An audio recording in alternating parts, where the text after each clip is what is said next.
Good morning, Ms. Irwin. Good morning, Your Honor. Good morning, Mr. Hicks. Morning, Judge. How you doing today? Oh, good. How are you?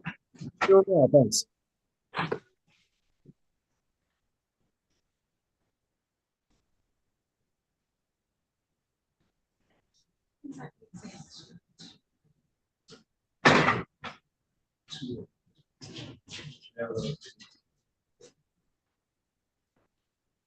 Awesome. Yeah.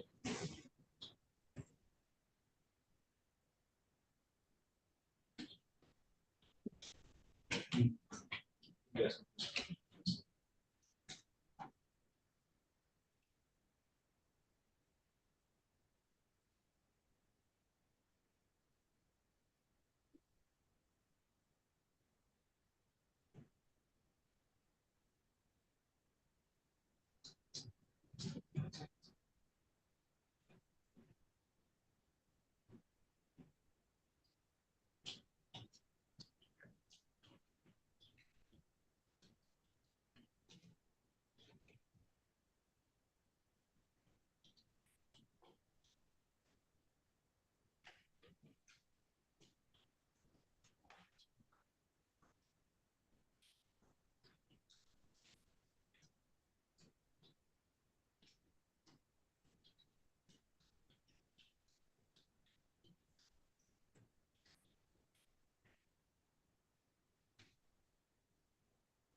Good morning, Shelley. Good morning, Judge.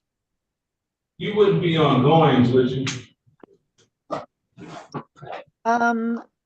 No, I'm not on that one. Let me find out who is.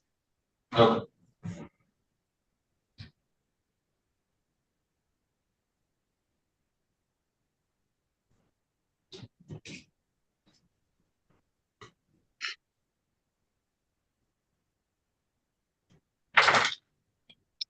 Okay, I think that is Erica Moses. I will contact her right now.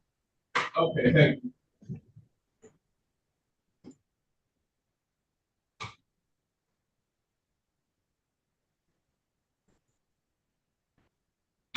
She'll be signing on soon, Judge.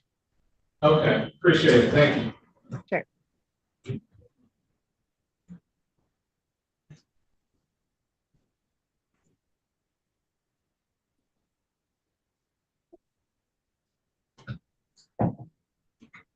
Good morning, sir. Morning. How you doing? Great. How you doing? All right. Hey, young lady. You been super fan.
approach.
Assumption.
Good morning, Ms. Wallerette. Good morning, Your Honor. I'm on Ronnie Jones, and I think he's still in custody. I don't know if Wayne County has joined yet. Did you want to waive his presence or wait on him? I would like to wait on him. I think we have to address a tether delay. Until the delay. So why do you need him for that? Well, I plan to make a bond argument. If the court doesn't feel his presence is necessary for that, then I could waive it. Okay.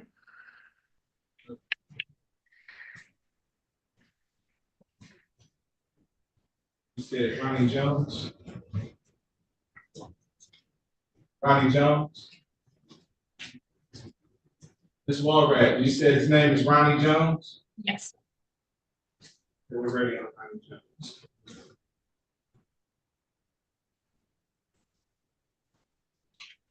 Calling case number 220-58223, people of the state of Michigan versus Ronnie Pernell Jones. Defendant is being charged with count 1, domestic violence, third offense notice, habitual offender, fourth offense notice.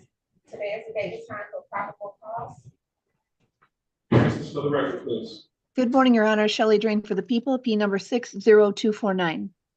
And good morning, Your Honor. Veronica Walrad with NDSP 85665 on behalf of Mr. Ronnie Jones.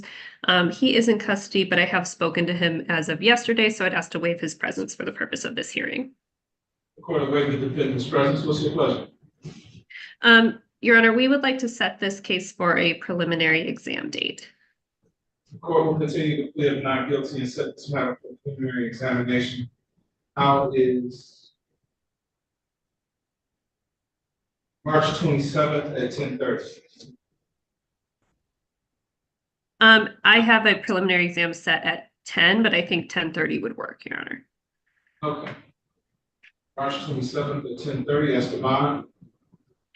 Your Honor, Mr. Jones was given a $10,000 personal recognizance bond with a tether on the 14th last week. A tether has still not been attached, and I believe that that is, at this point, it's been 5 full business days, so that's significant delay. This is a case from 2021, and the complainant is an ex of multiple years, so they don't have day-to-day contact with each other and have no reason to be in contact with each other. He would be fine with a no contact order, but there's no reason to believe that they would be physically near each other upon his release. I've been able to speak to his wife and some family members to confirm that. They've also let me know that tomorrow on the 22nd, there's going to be a cremation ceremony for his grandmother. Unfortunately, the family didn't publish an obituary, so I'm only able to substantiate that through my conversations with them. But because of the minimal risk of contact with the complainant, because these people are no longer in each other's lives effectively, and because of the cremation of his grandmother tomorrow, I would ask if the court would consider removing the tether requirement and imposing just a personal bond with a no contact. I would also note that the previous domestic violence charges that have allowed this to be enhanced to a third are from 2013. So it has been some time since he was convicted of any similar offense. Who was the complaining witness on those previous cases? I'm not aware, Your Honor. I don't believe it was the same individual. So he has a history of putting his hands on women. And he's married. He is, Your Honor. The woman he allegedly assaulted is his ex. Yes. Okay, people. Your Honor, if I could have a moment, I want to try to contact the complainant. I do have a phone number, Okay. just to verify, if I can. All right, sure. When did you say the cremation is? Tomorrow, Your Honor. That's why otherwise I might think it was okay to wait for the tethered.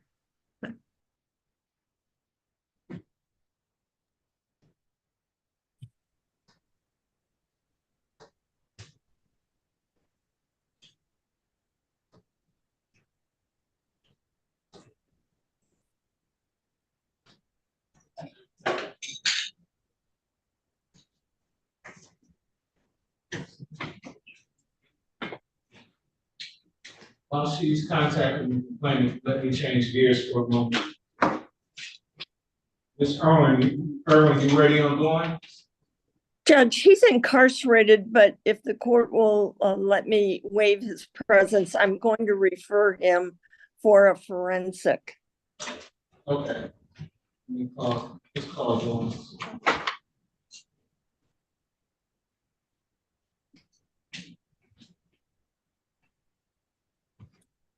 Calling case number 240-56226, the people of the state of Michigan versus George Goins.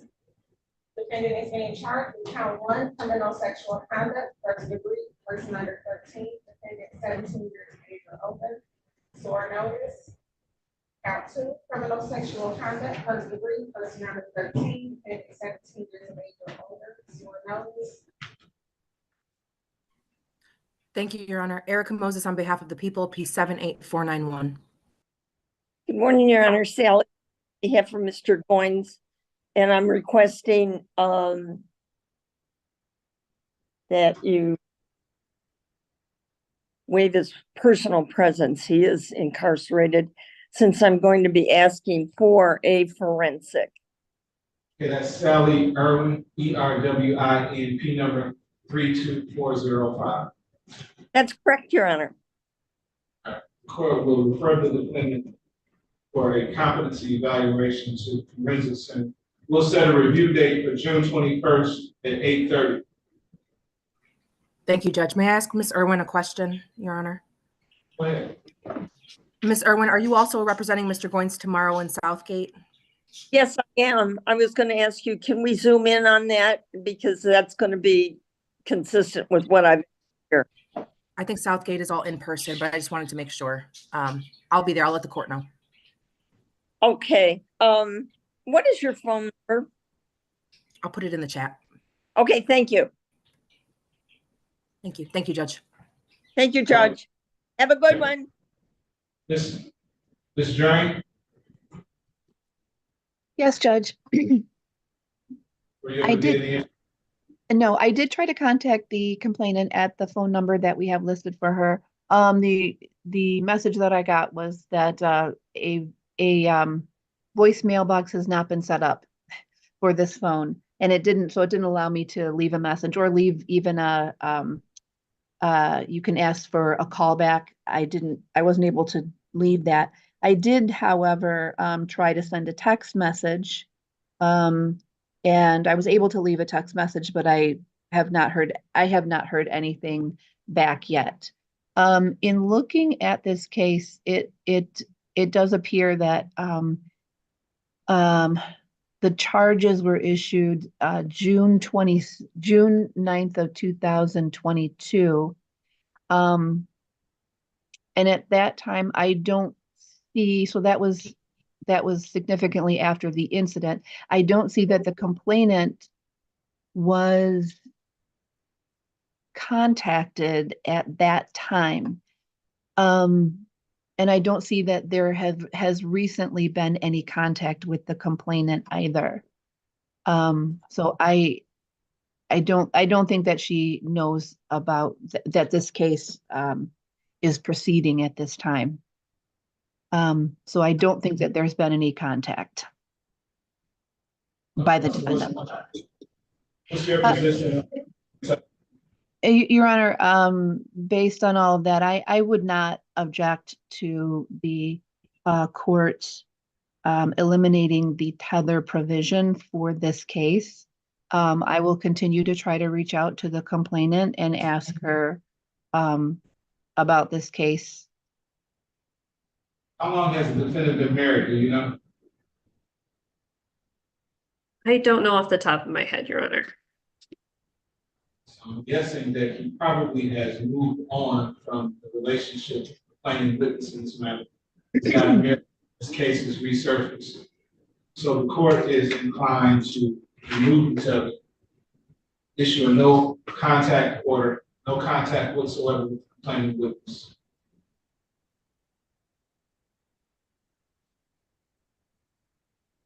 And we have an exam date of March 27th at 10:30. Thank you, Your Honor. Thank you, Judge. I appreciate it. The tether delays are a pain, so I appreciate when the court is willing to take a practical approach to them. All right.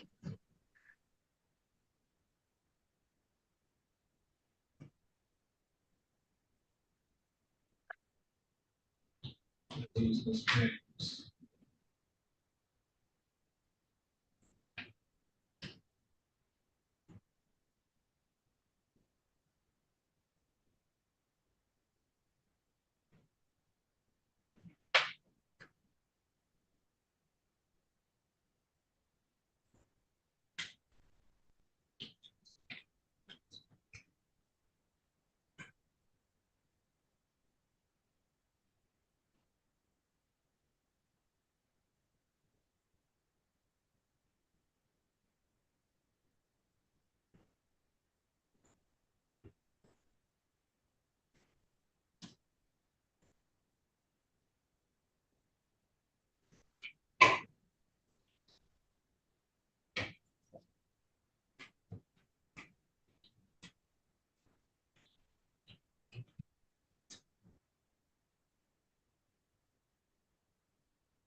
Warning.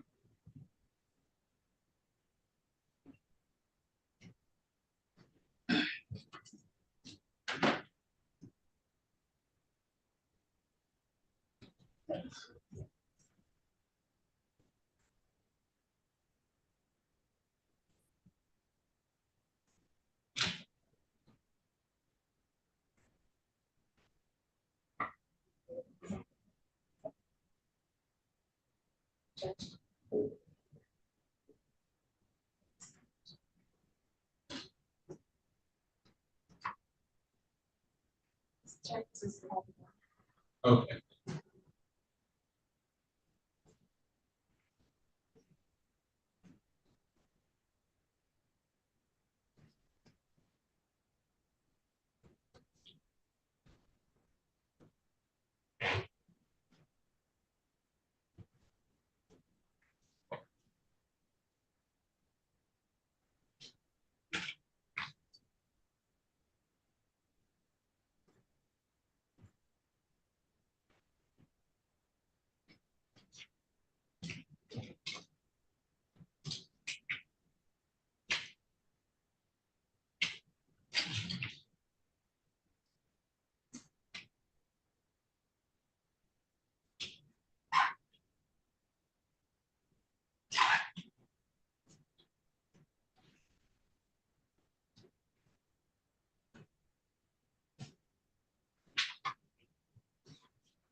Ms. James, Good morning.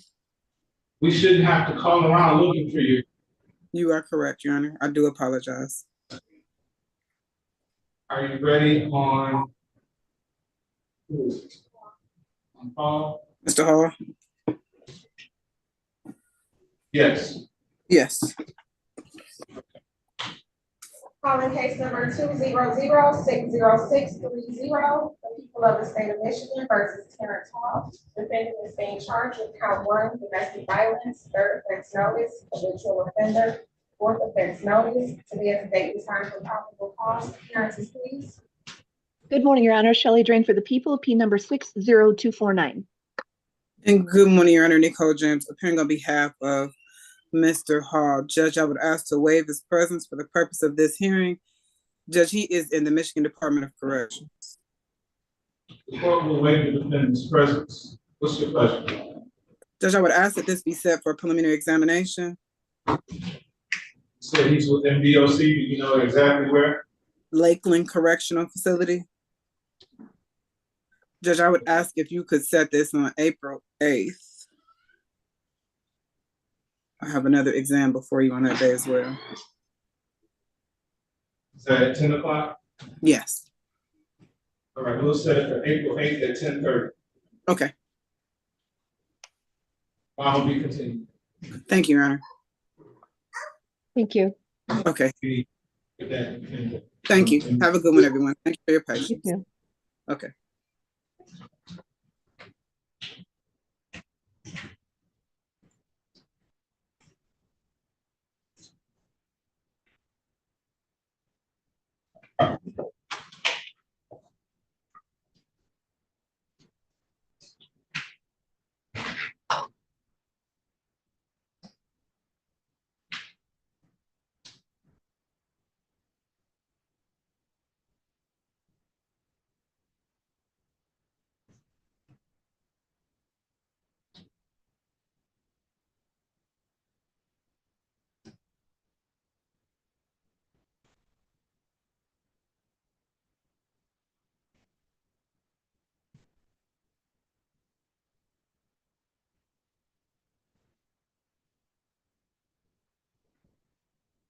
That's right.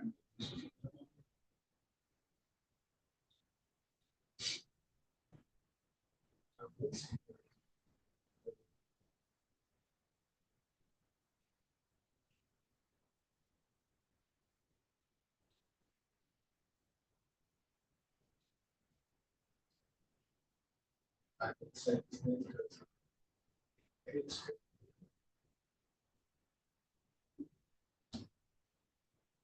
They're not always here.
Ms. Franklin?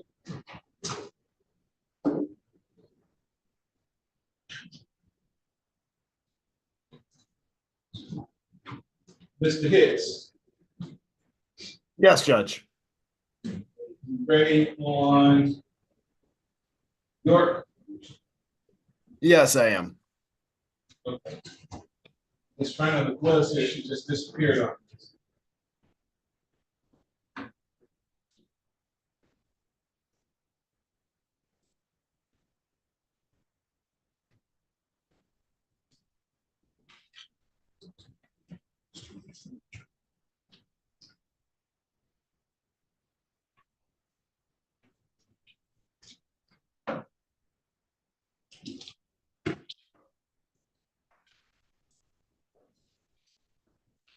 There we she go. is. Okay. All right, we're ready on York. Calling case number 230-60102, the people of the state of Michigan versus Romario Ward. Defendant is being charged with count 1, homicide, murder, second degree. Count 2, weapons, firearms, possession by felon. Counts 3 and 4, weapons, felony, firearm, habitual offender, second offense notice. Today's the date and time for a competency hearing. Attorney, please. Good morning, and may it please this honorable court, APA Jonathan Hitz, appearing on behalf of the people, P85288. And good morning, Your Honor. Attorney Kiana Franulik, P73015, on behalf of Mr. Romario York. Your Honor, respectfully requesting permission to waive Mr. York's presence. He is in the Ionia MDOC location. The court will waive the defendant's presence. Today's the date and time set for a competency hearing. Do we have a report back from the forensic center? Yes, Your Honor, and I have had an opportunity to review the report. I have no objections to the findings of incompetency. The people also have received the report, and we're willing to stipulate to it, just for the record, it does find him incompetent but restorable, so we would ask the court to enter an order reflecting he is incompetent, but the forensic center believes he may be restorable within the statutory prescribed time limit. All right, that being the case, the court is finding that the defendant is incompetent but restorable, and I will refer him for treatment and set a review date for June 21st at 8:30. Thank you, Your Honor. Thank you. Have a good day, folks. You as well. Thank you, Judge. And if I could just get a copy of that order once the court has entered it, I'd appreciate it, so I can make sure our civil commitment team has that in case this case gets to that point. Okay. Thank you. Thank you.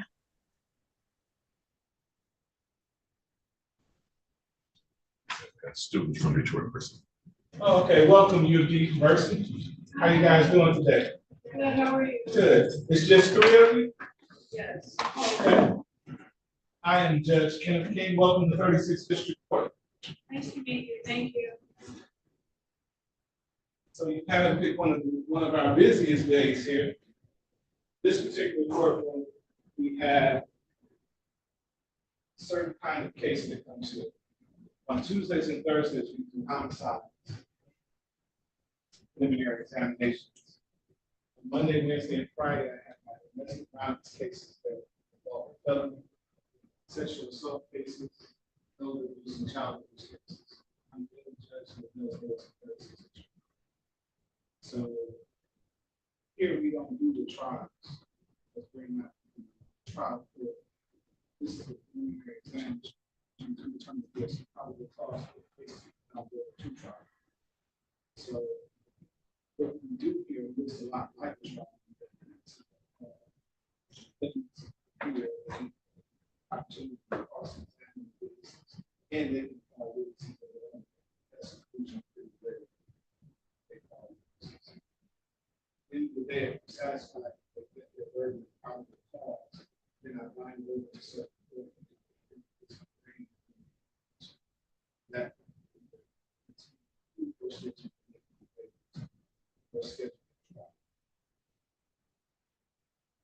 so we have one homicide exam today. And at 10 o'clock. That's the best.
So we should be getting ready to start to class. Okay. First part. Ignore.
Yeah.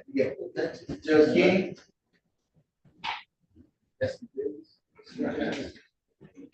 Okay, I have a good one. Okay.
Right, so going to tell them shoot for that. You know, when you stop it.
Hey, how you doing?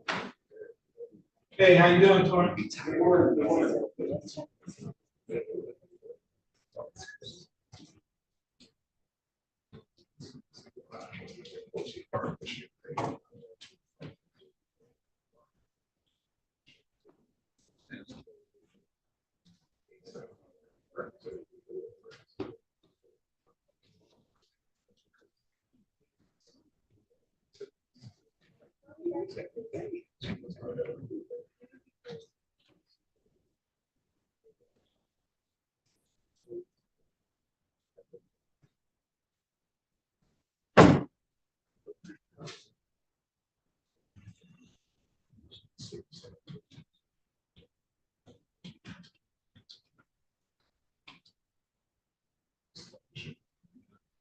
No.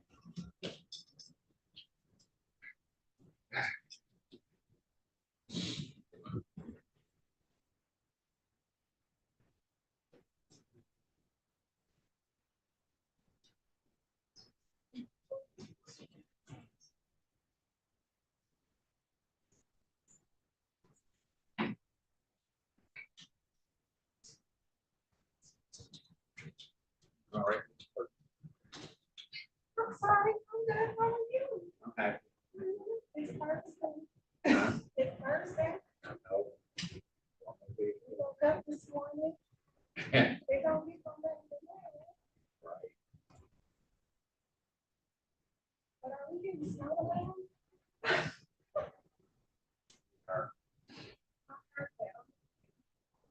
I heard that. Hopefully that's the last Yeah. word.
So really, fourth of this.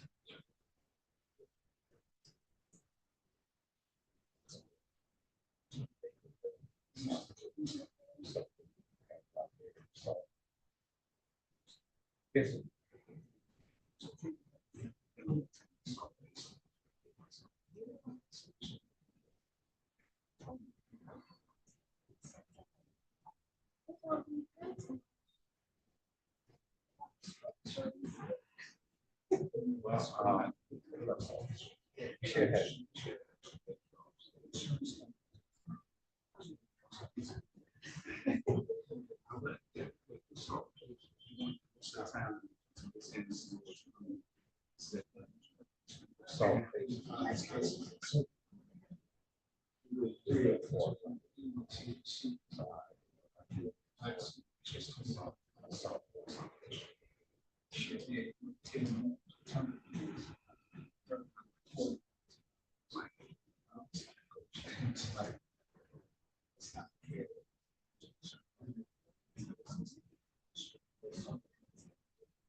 Issue.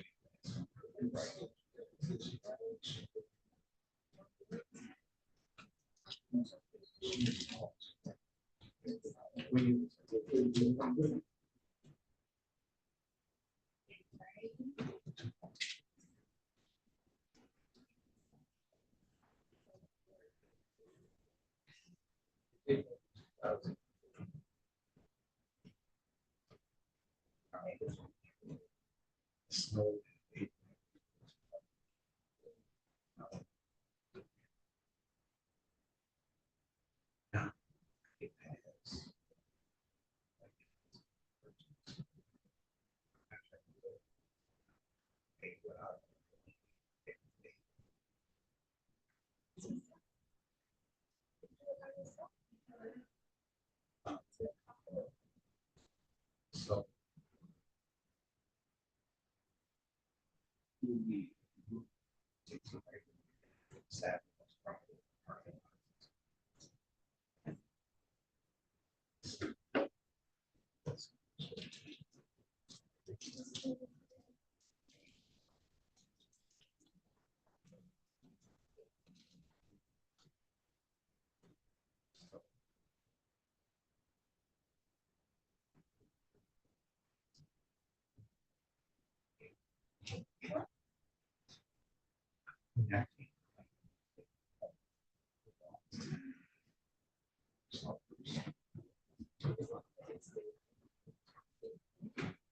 I have another.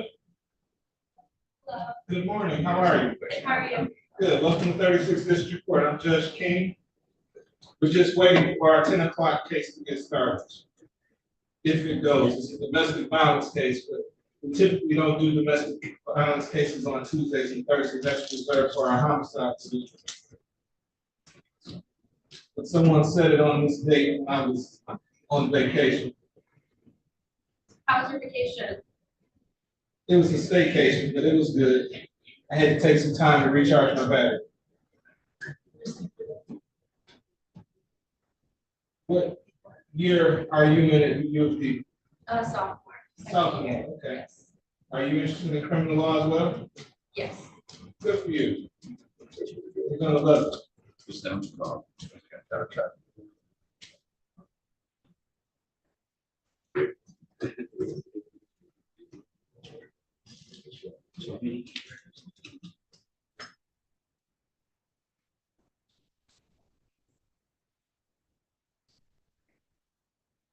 Perhaps the other young lady, you missed my skill. Perhaps the other young ladies can give you the crash course on what we do here.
So there's a place that's 24 hours. If we so we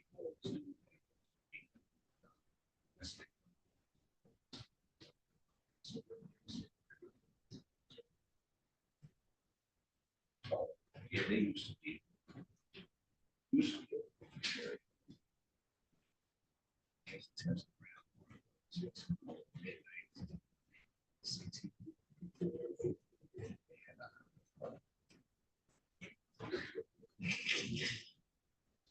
Yeah.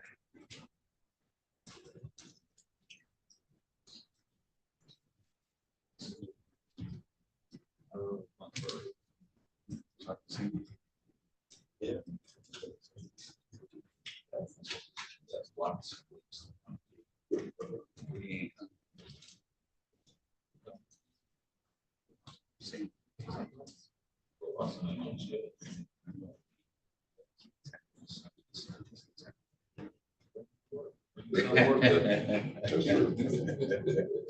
need that.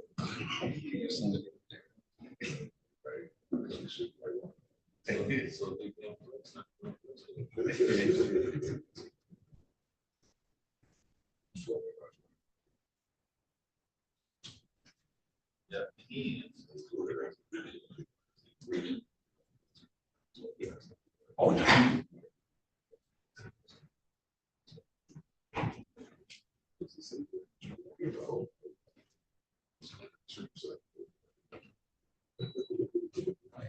That's somebody. She got her.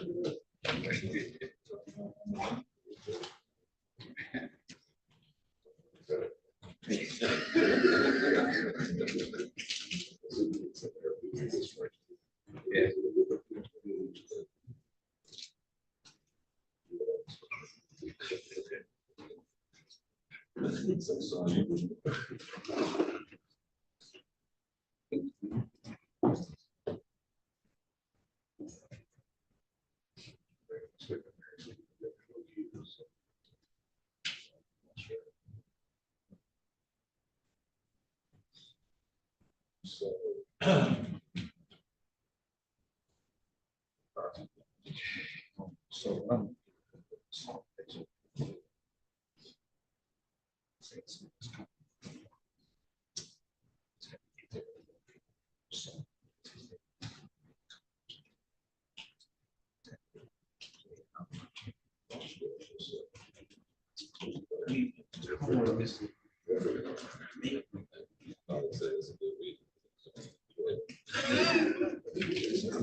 Yeah, that's my family spin.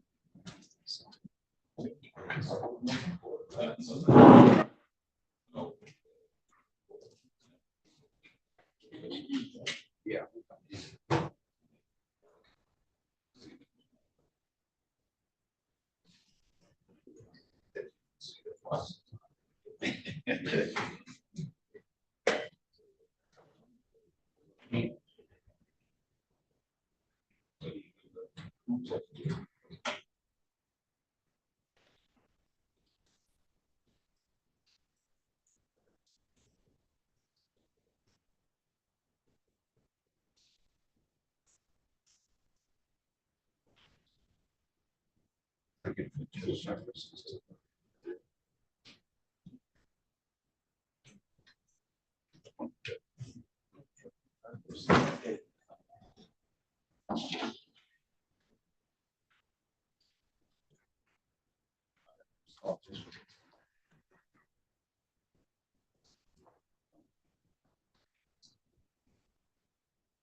Yeah, no.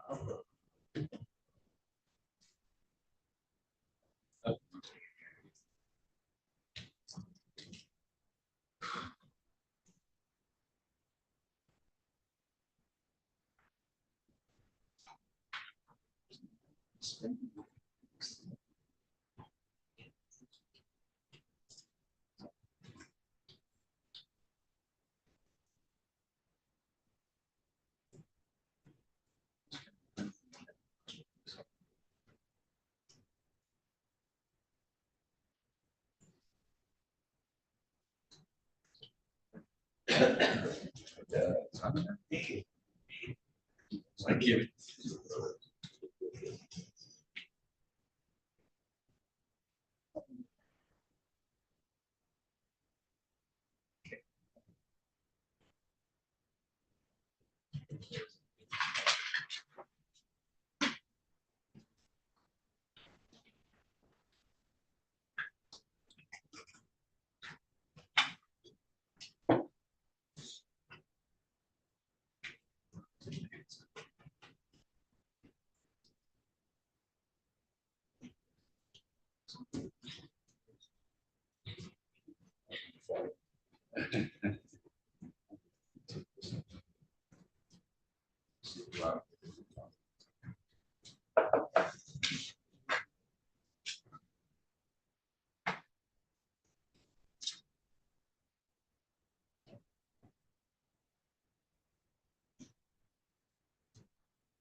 Since there's so few of you, and you guys are just waiting around, why don't you-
Been working here.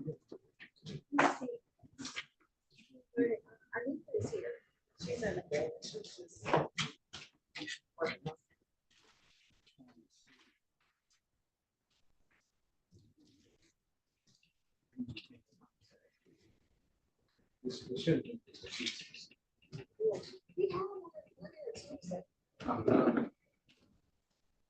Is it coming up or have you had it already?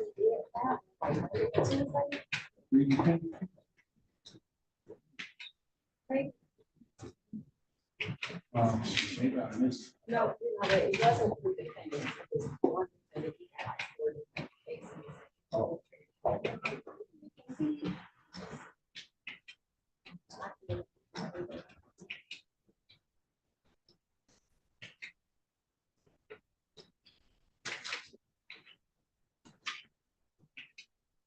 That's the one we did, the 11-year-old girl.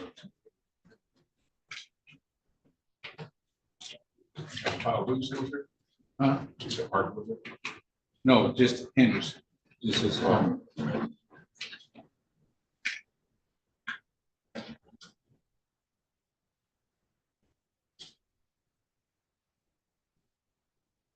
so. You got it.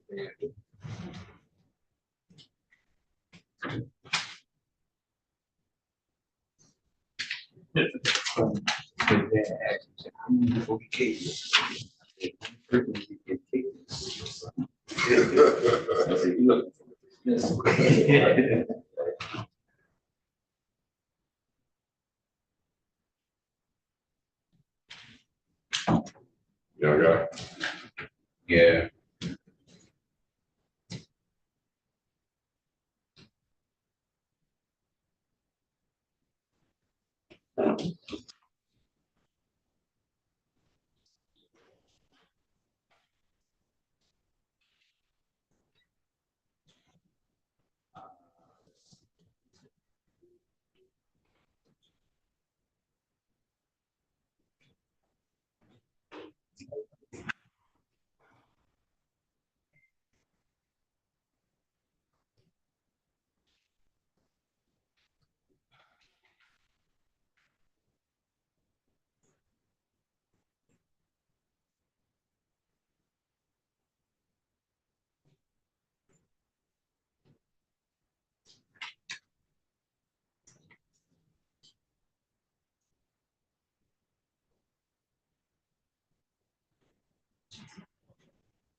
There's two guys. No, this was. Two guys and a girl. Shot in the house. That's what they-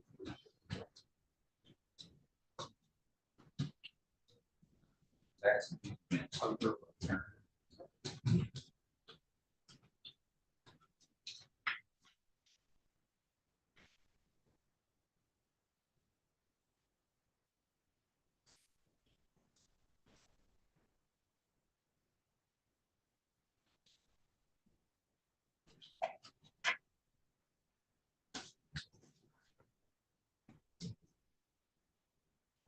PCC.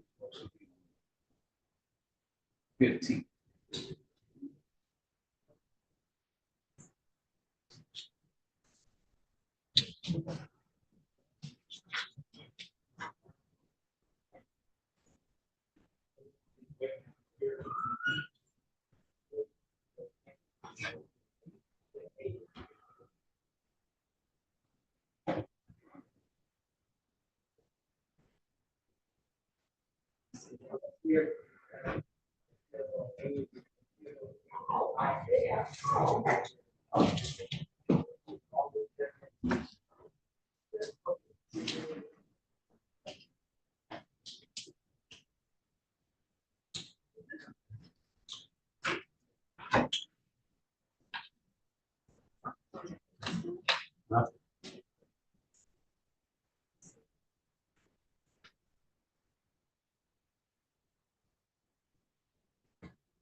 Huh?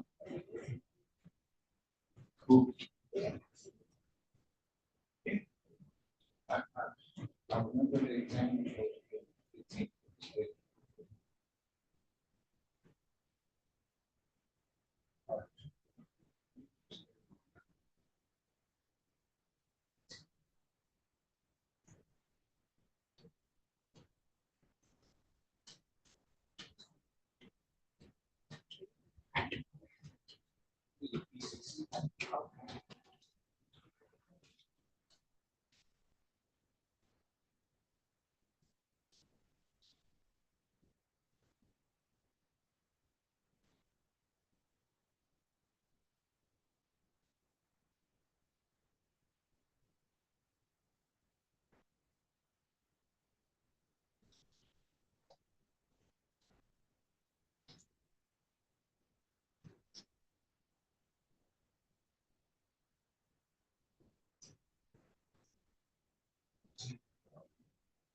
Lucy.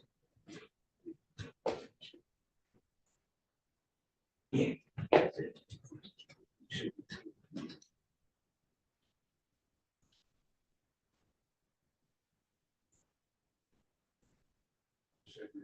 mean, April 2nd.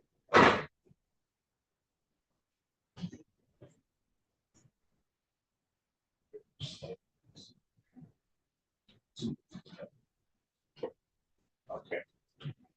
Thank you.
Yes.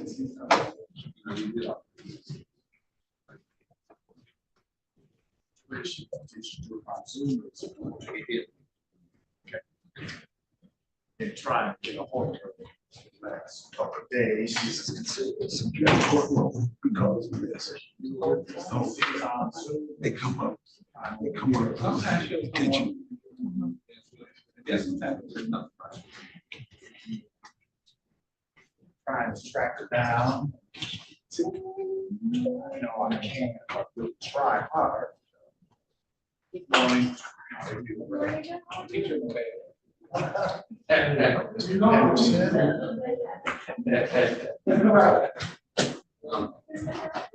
Yeah. 53832.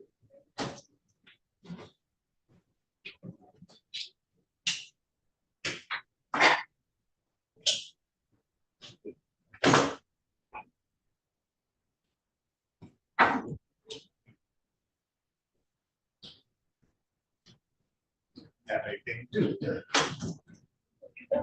No, you. I got plenty to do. I know, I have plenty to do. I got plenty to do. Why y'all jamming me up and stuff, making me take this day? Everybody got things to do, not thinking about me. Nobody was thinking about you, right? Right. I'm looking at their schedules. I'm saying, what? I know schedules. You're long enough. I can tell some light schedules. So y'all not to come in. Nothing. Greasing your gas. Oh, my goodness.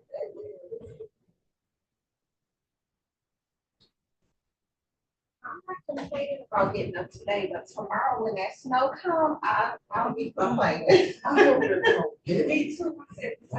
That's all. I like the job. I'm not a color.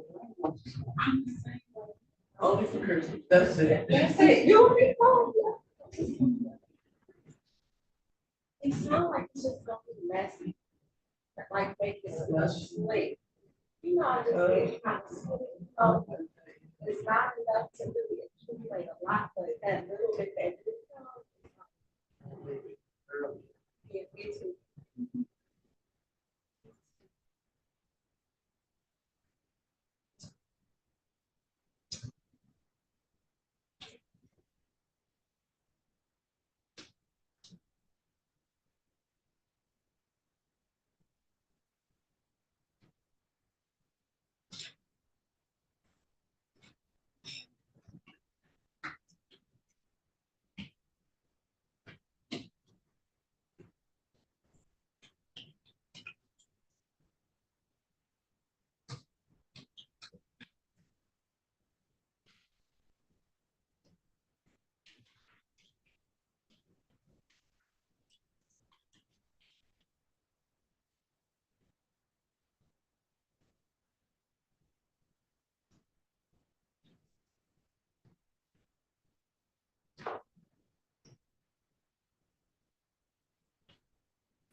Ms. Drain wants to speak.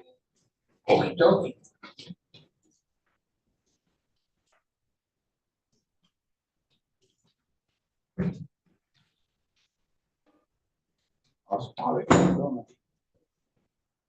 Hey, how you doing?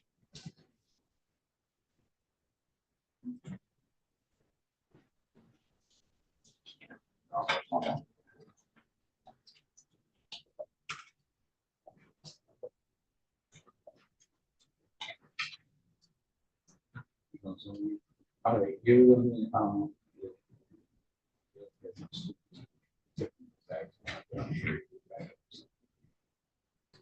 okay. All right. You throw it. Okay, okay, see you tomorrow.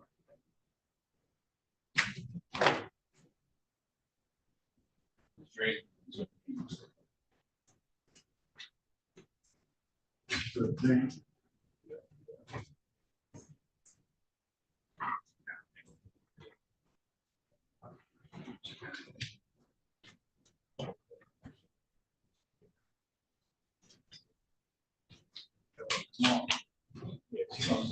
I know.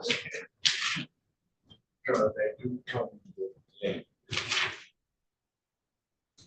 That's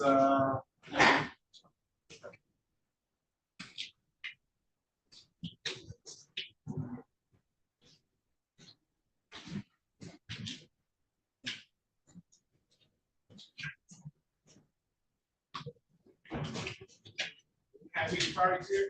you do, Your Honor. You guys, oh, Mr. Parker's here, great. And Judge, prosecutor trained, Jimmy.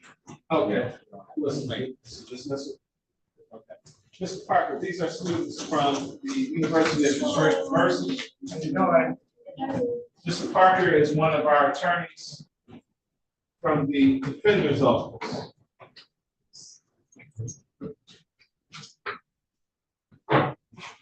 Which I would take that we're gonna have a lot of testimony. Good advocating, but I don't think the witnesses are sure.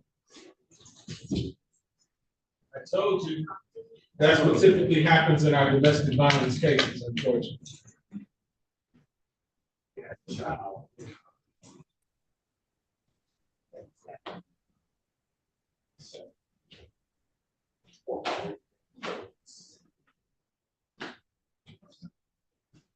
Ms. Drain, Yes, Judge, I take it you don't have a witness. that is correct, Judge. And I just confirmed with one of the court officers, yes. Okay, so that's Dominique Henderson, right? It is. Yes.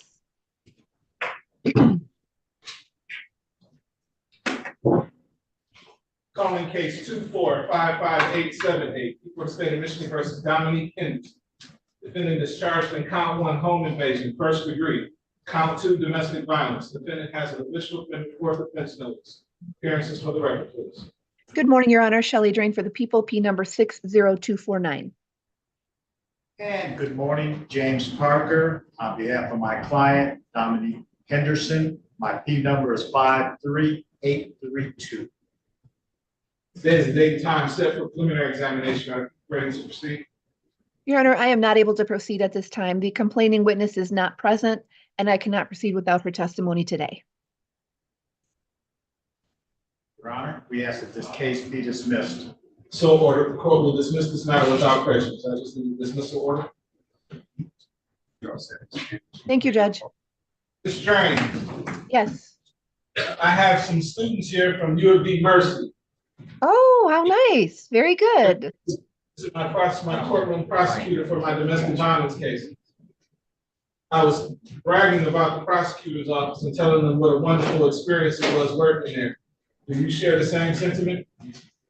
Absolutely. The Wayne County Prosecutor's Office is amazing, and you will get experience here that you won't get anywhere else. So it's a wonderful place to work, really. You learn so much and have a lot of opportunities to deal with a lot of cases, a lot of complainants, and it's really good.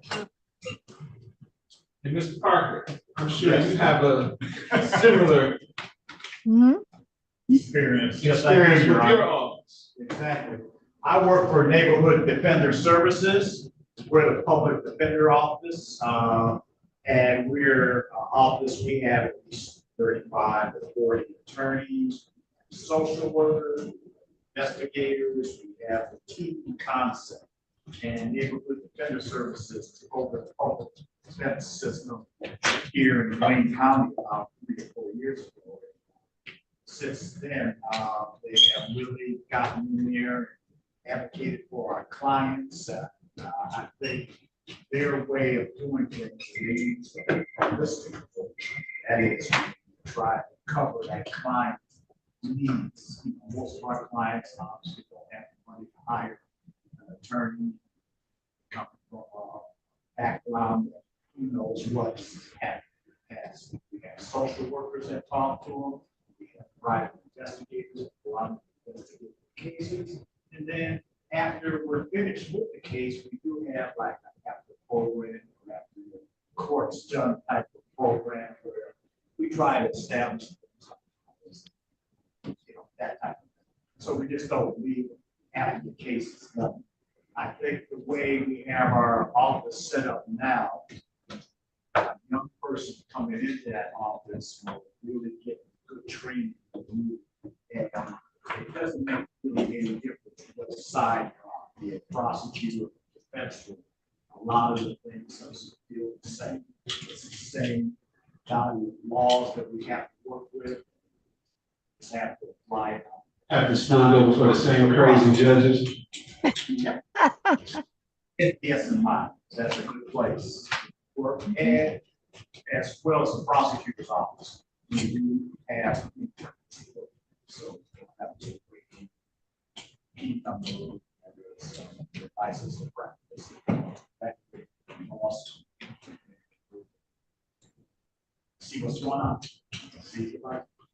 Are you still looking for? Let me share a story with you. One of my first jobs was not with the prosecutor's office. It was actually with the misdemeanor defender's office. And it was quite an experience. I was looking to get as much trial experience as I could get. What I didn't know though is that, well, when I had to go and talk to the defendants in lockup, I was always much shorter than the defendants. And the defendants would be in lockup for a period of time. I don't know if they not give them toothbrushes and mouthwash or what, but I would always be standing downwind from them talking to me. And it would really blow me away. But anyway, I had this one guy who I wasn't there every day. So apparently he had been there days before. So everybody was aware of this guy, but me. When I went back there, he said, you know, Mr. King, you seem like a really nice guy, but I think I want to represent myself. I said, okay, fine. So we go before the judge and I tell the judge, I say, Your Honor, Mr. So-and-so here says that he wishes to represent himself. She said, oh, is that right? Tell me your name. He said, my name is so-and-so, secret agent to the White House.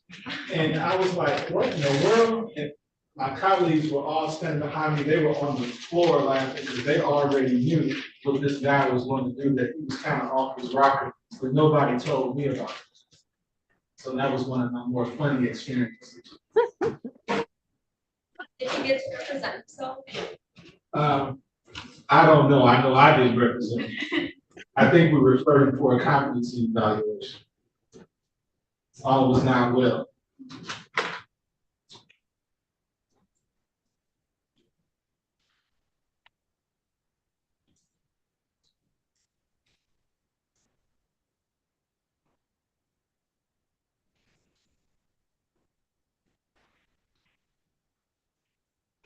Everyone have a good day and see you tomorrow morning. Appreciate you. Have a great day as well. Thank you. Bye.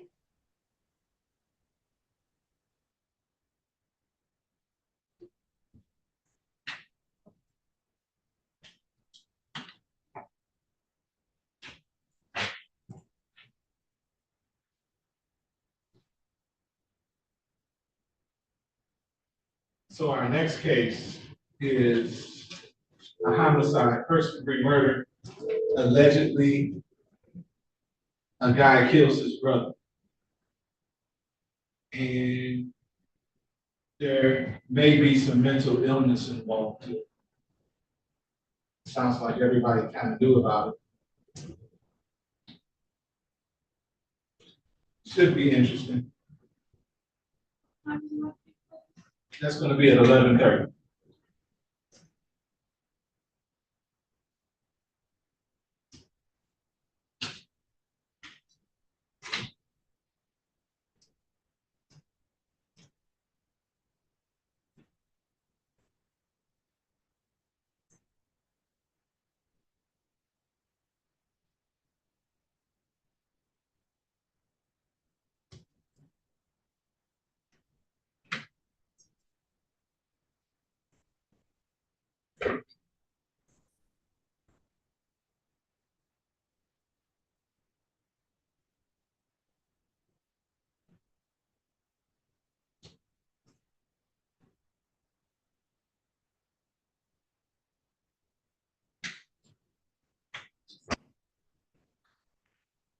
So I was ready.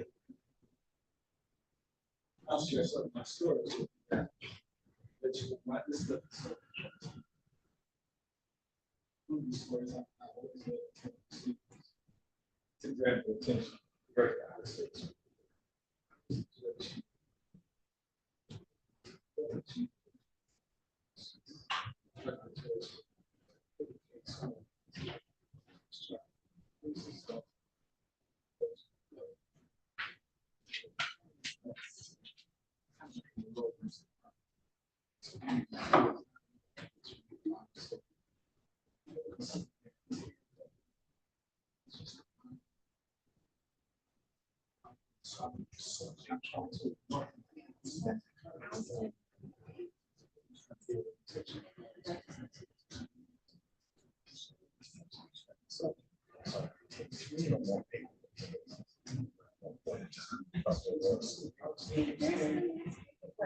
But I mean, it's not.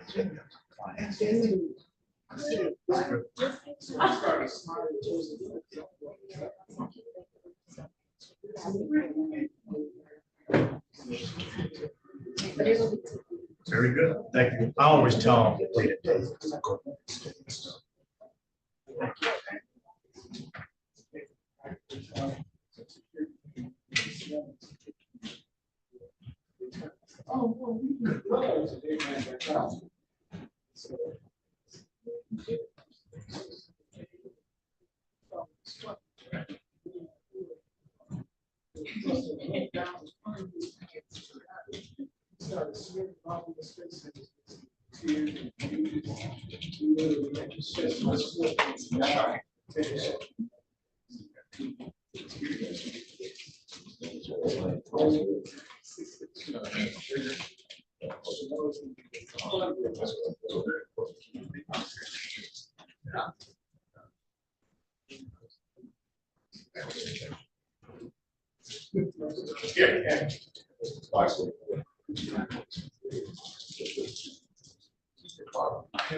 Hello.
So.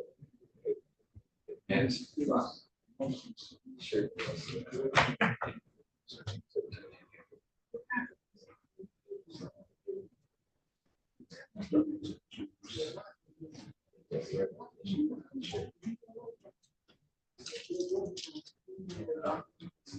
Sometimes it takes 5 minutes.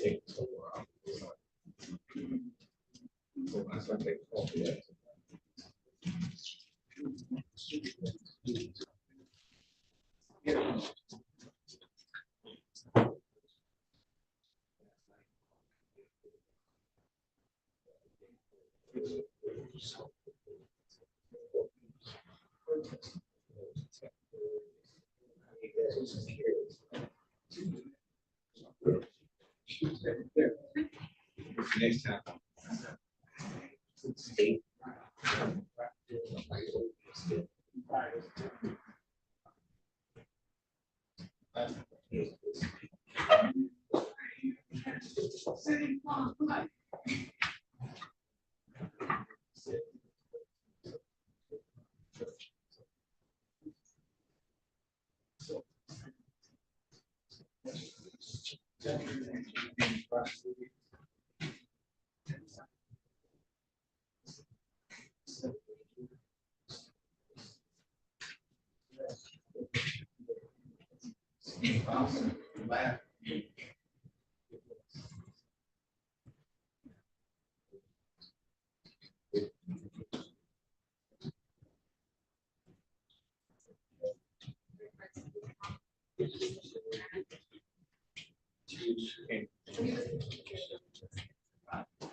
How you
doing?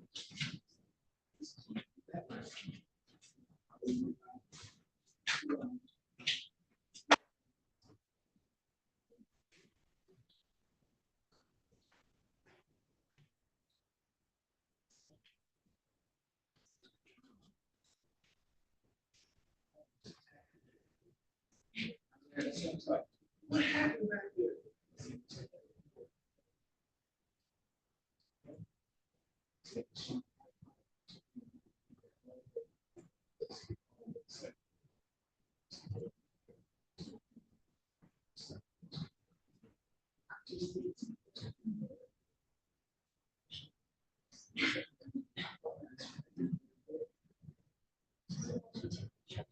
Too much water. Too much water.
This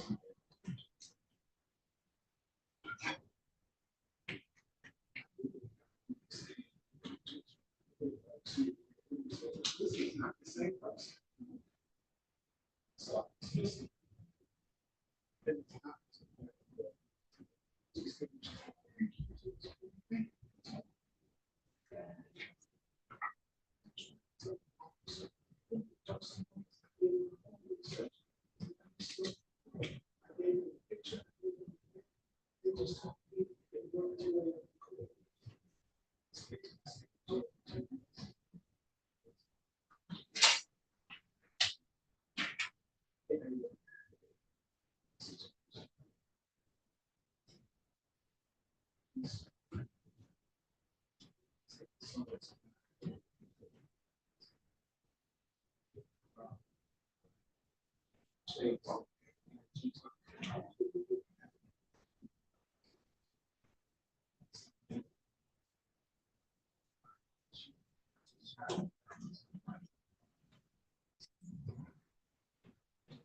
Oh, hi. Students from the University of Detroit. First, that's me. Homicide prosecutor. Very pro. So keep this here all day.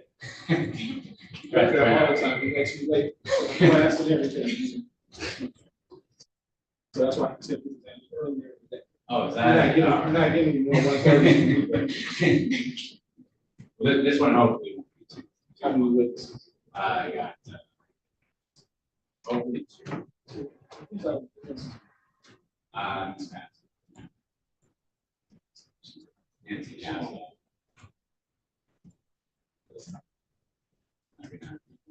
Keep them on there. Tell me a little bit about yourself. Oh, sure. What you do with it. Sure. And are you all, what year are you?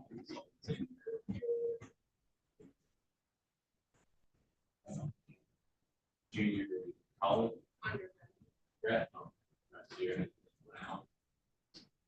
Undergrad. Oh, undergrad. Oh, okay, gotcha. Yeah, so the prosecutor's office is kind of giving an overview. So we charge the cases, so all. And then homicide, basically we handle the cases only. So from here in district, where the case started up here, and we put in the evidence in district for establishing proper process forward. And the case goes across the street over circuit court, and we try it. So sometimes the cases end up, This case is different.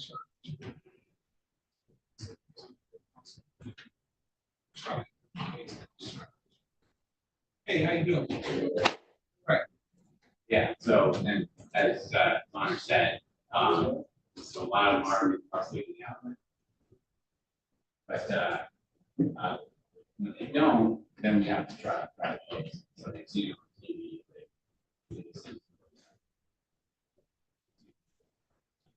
That's what we do. So basically, we navigate these and we look at.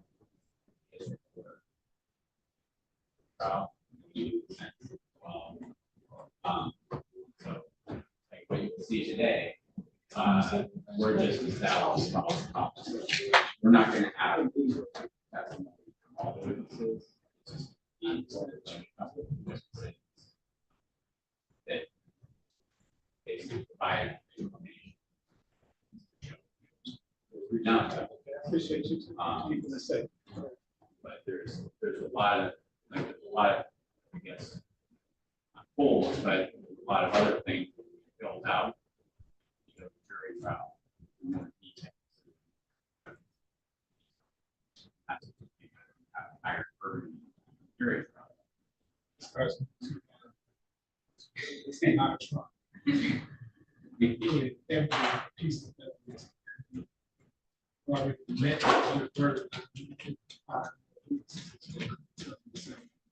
Exactly. So I hope I'm very proud of it. Yeah. I mean, it's sometimes kind of tricky though, because you want to make sure you have some record.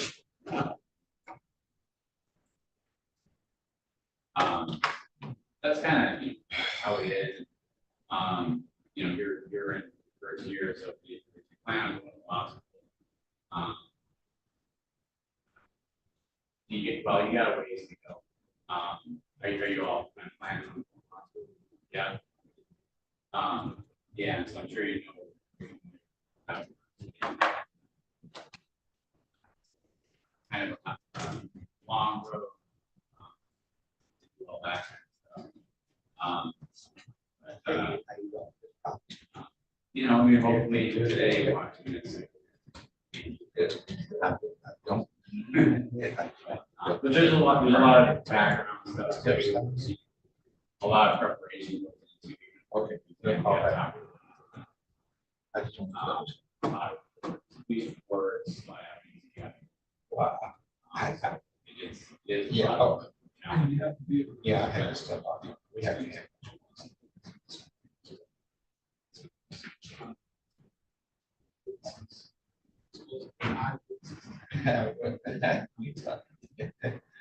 We're talking. What is going on? Are you guys smoking weed? Spin. They didn't give me a story. Actually, have to understand everybody has a different perception. Probably not gonna be here. So, I'll testify. All of it. So this. So we know that all this stuff happening. You have.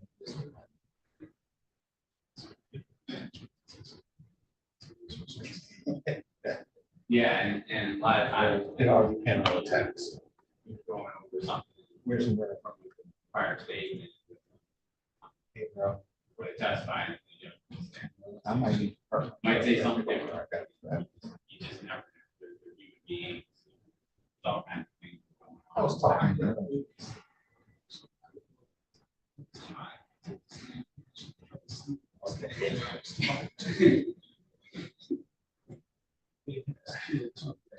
But I said I might have to go drop some.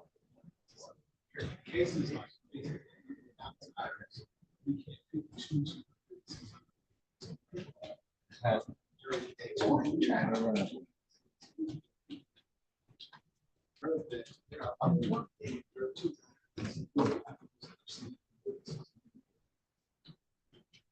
No, I gotta check. That's all. Check. Yeah.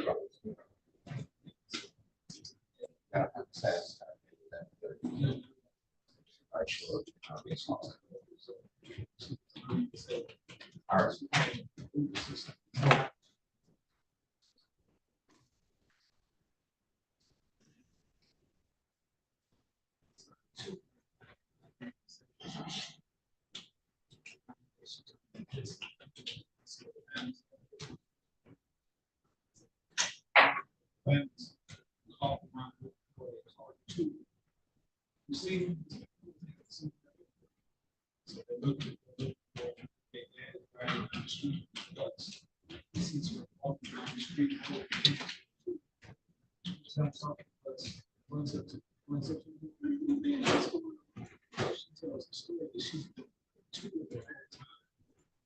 in bed, gets the sex with so gets charged.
by like working at your house, I would say, like, kind of like moving, it's like body language.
Yeah.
I probably should.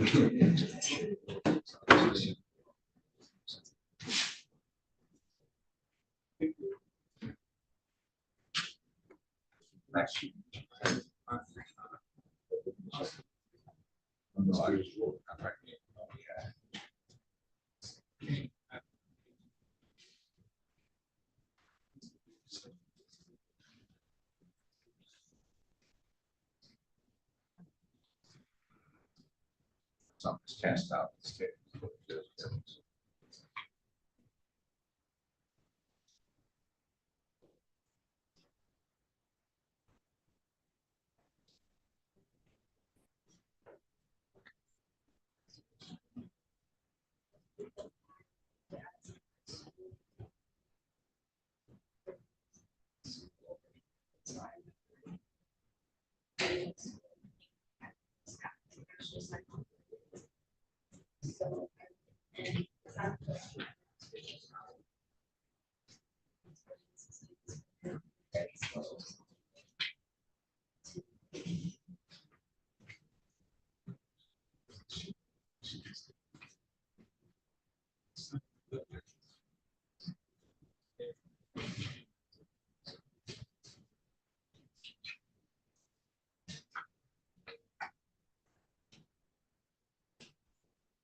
Okay.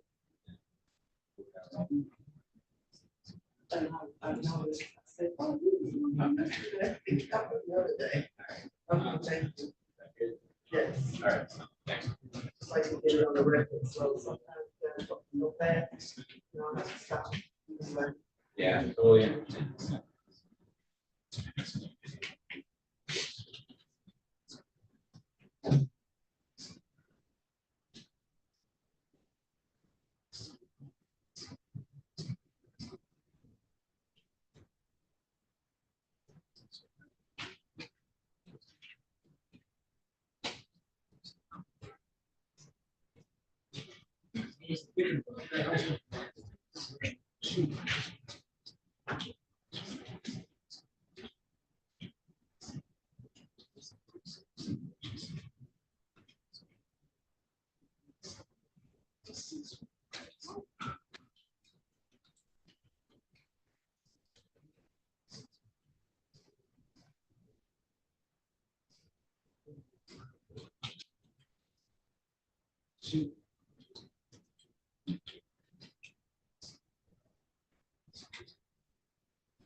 There's no way he's going to try.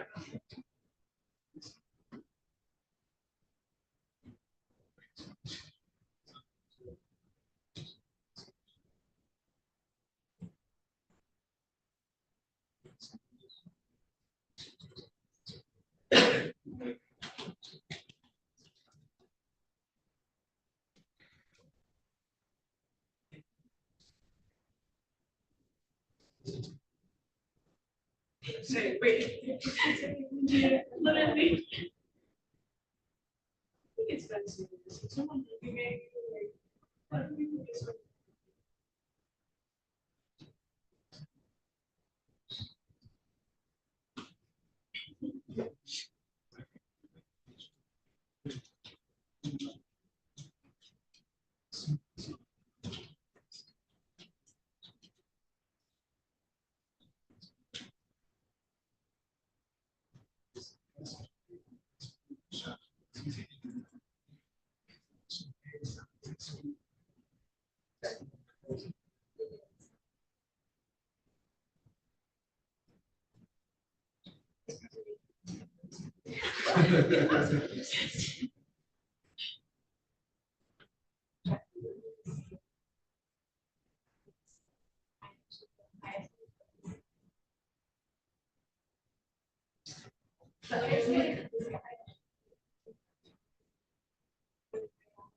Have a seat right here. Go.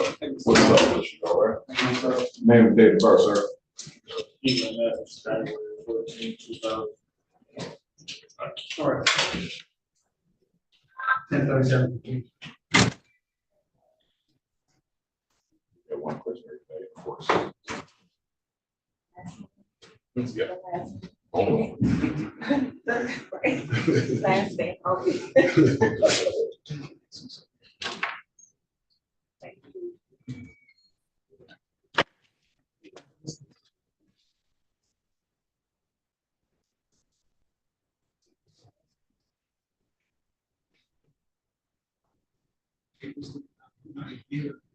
Anything to help.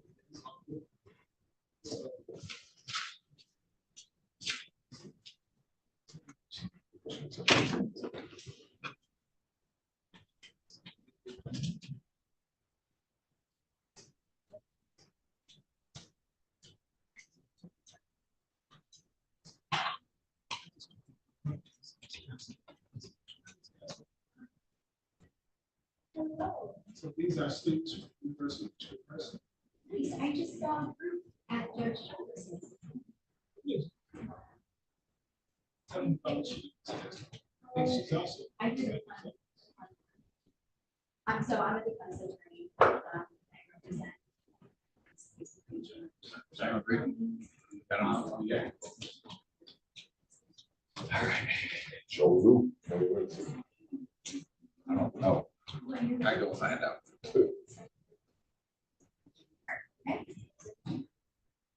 First year, it's gonna. Okay. Nice. They're really good.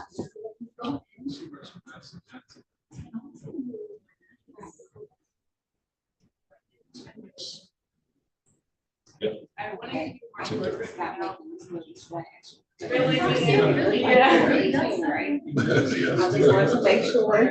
Thank you. I need to stop. Cheers to make it bigger.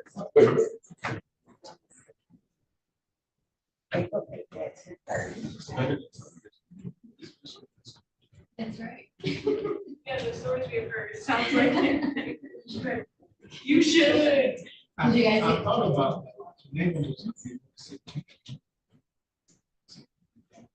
Yeah, okay, well, there might be one right now, so. Judge, I just have to, speak with Mr. Yeah, okay, perfect, so it shouldn't take long. I'm sorry?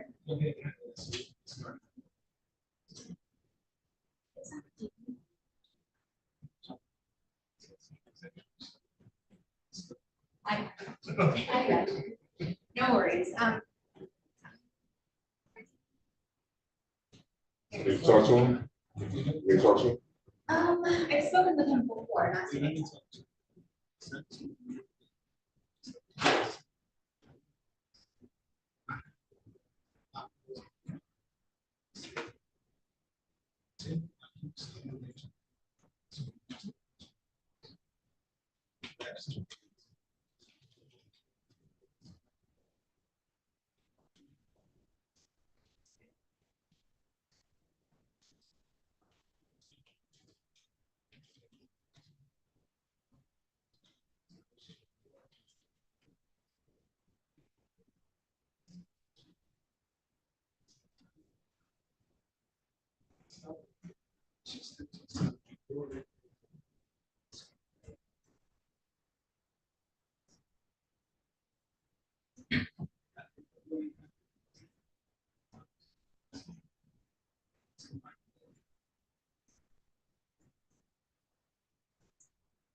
The attorney said what?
All right, so.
I know how to answer.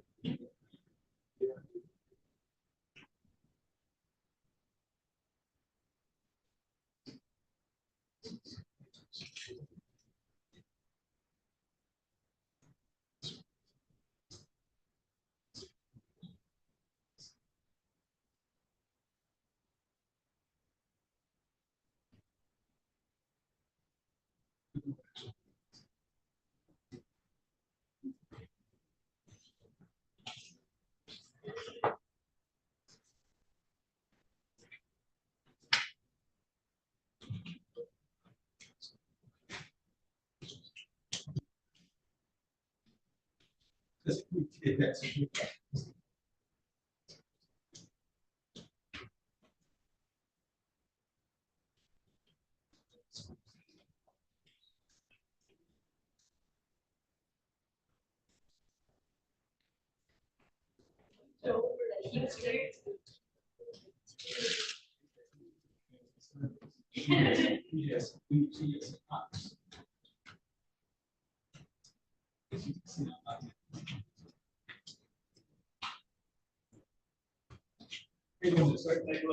All right.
Sure.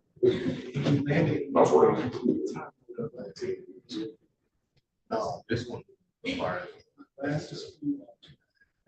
See what I.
Good morning. Carmen, They check these. no, they have. Anybody for the Epps case? Okay, thanks.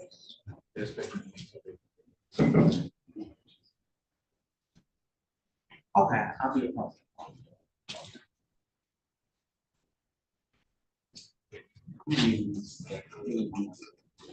And then they're all by a dog.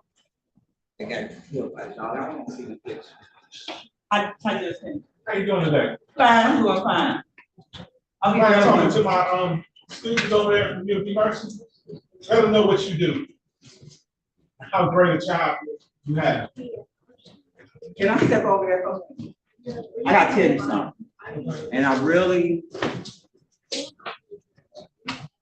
No handcuffs.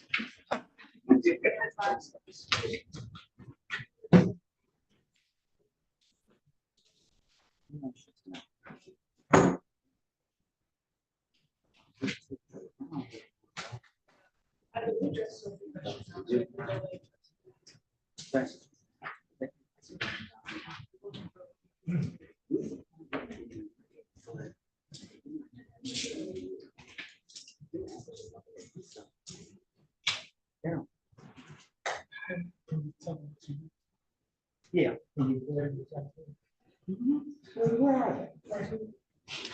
Oh, okay, sure. Yeah, I will, because I love it.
Okay. Okay. Okay.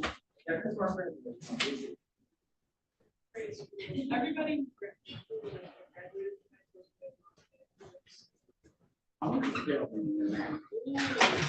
And then, came back, and then. But, yeah, so what is studying?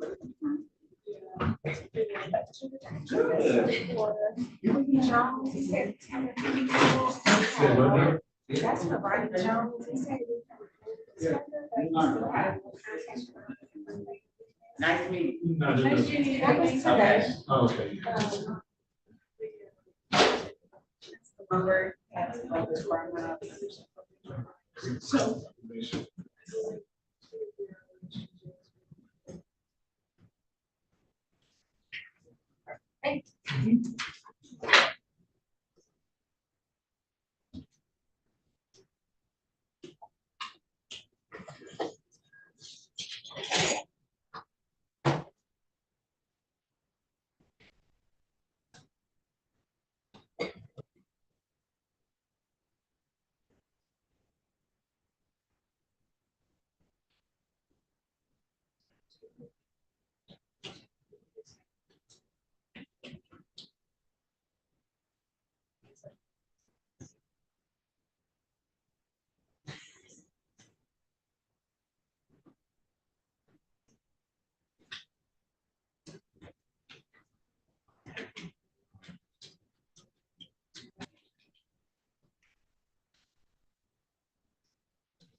Are we ready? Our council just wants to look through some more video footage, hopefully with close.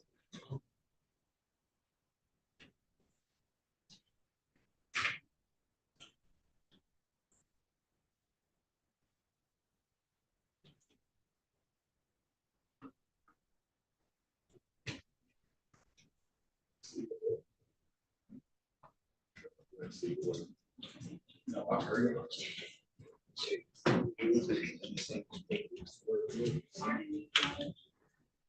You can get your business card, you know what?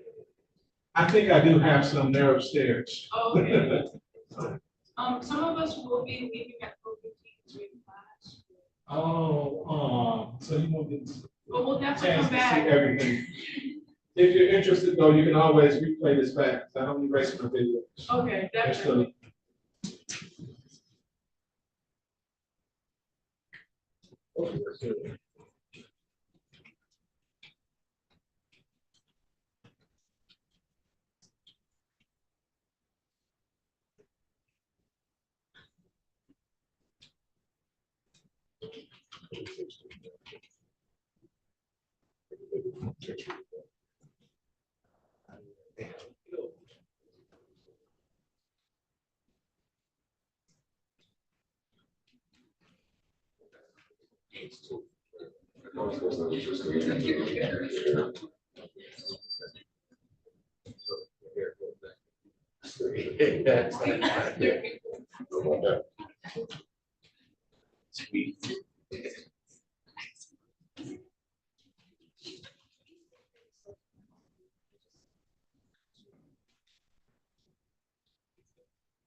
I will get those cards right now. I'm very happy.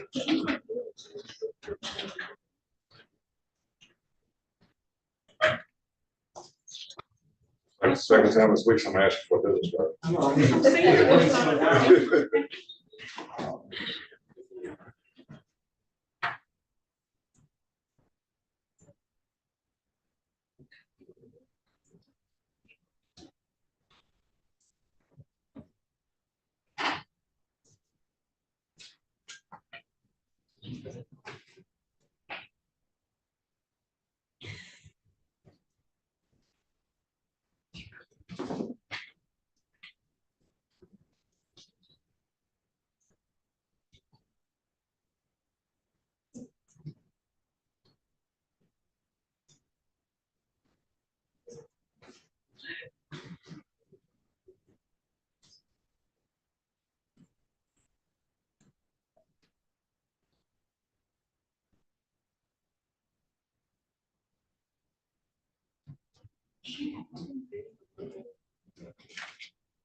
Supports joint health group.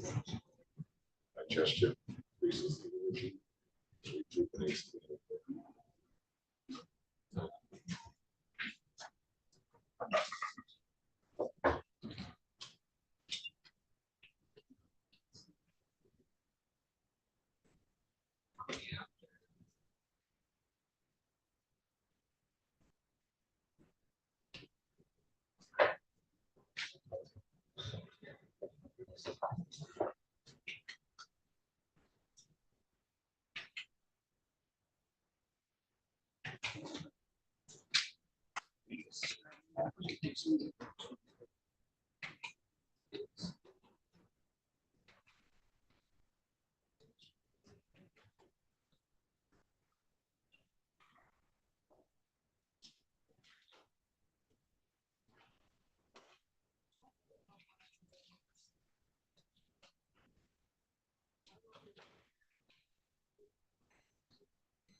Is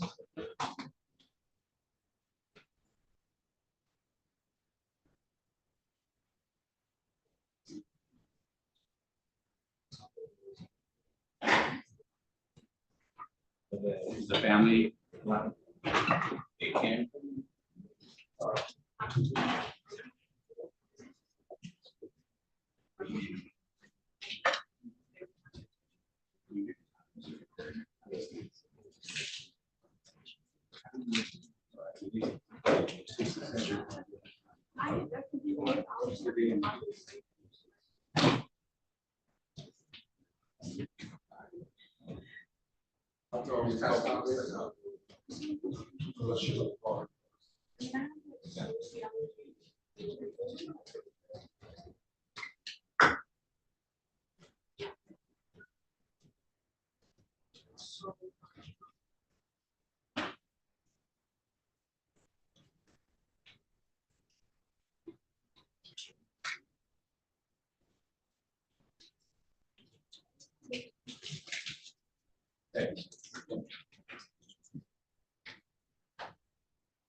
Yeah.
How about yourself? It's a long time no see. I know, what do you think? I've been here, I told them I don't even know how to walk in the building no more. Yeah, it just felt like. Good to see you.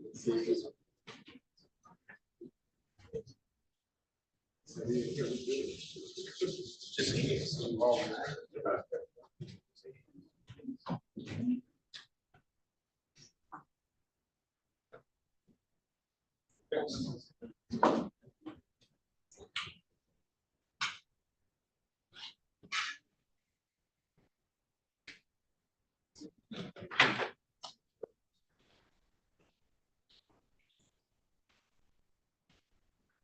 You ready, guys? Yes. Great. Okay. Sounds good to me.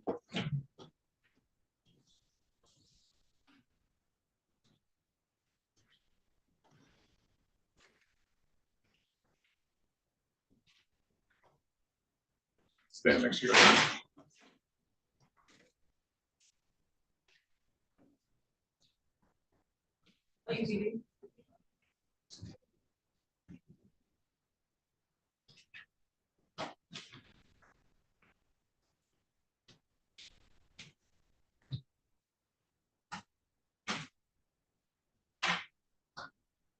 Calling case 2359960, people of the state of Michigan versus Keelan Jacoby Epps. Defendant is charged in count 1 homicide, murder, first degree premeditated. Count 2 felony firearm. Appearances for the record. You may be seated. Good morning, Your Honor. Mark Fedor for the people, B 76177. And good morning, Your Honor. My name is Casa from NDS, appearing on behalf of Mr. Pilon Epps, P number 80549. There's a date, time set for preliminary examination. Are we ready to proceed? We are, Your Honor. How many witnesses will it be? 2 witnesses. Do you have any preliminary matters before we call witnesses? Just that the people would offer into evidence, people's proposed exhibit 1. And this is the medical examiner's report of the autopsy of the victim, Terry Epps, and showing this to counsel. Yes, and Your Honor, I have. Okay. I may have forgotten my discovery in one of the rooms, so if I can just grab it real quick. My apologies. May I? Yes. Okay, thank you.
Yes, you lost it.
in the room that I was in. Here's for the record. Good morning again, Your Honor. Mark Stewart for the people, P76177. And good morning, Your Honor, Nancy Kessler from India, appearing on behalf of Mr. Keelan Epps, P number 805. Okay, so Mr. Lord, we're moving to admit the autopsy report, the objections, Castro. No objection for preliminary examination purposes. Admit. Thank you, Your Honor. And that is People's Exhibit 1. And if I can just read from part from that report, Your Honor. Yes. This is a report that's prepared by Assistant Medical Examiner Dr. Nicole Broom. This is of her examination of Terry Epps, and this was performed on November 12, 2023. In her report, she indicates that her examination revealed 12 gunshot wounds on Mr. Epps' body, 1 to the head, 2 to the chest, 1 to the back, 1 to the abdomen, 1 to the right shoulder, 4 to the left upper extremity, and 2 to the left buttock. Dr. Broom does opine, this is on page 3 of the report, that the cause of death was multiple gunshot wounds, and the manner of death was homicide. May I approach, Your Honor? You may.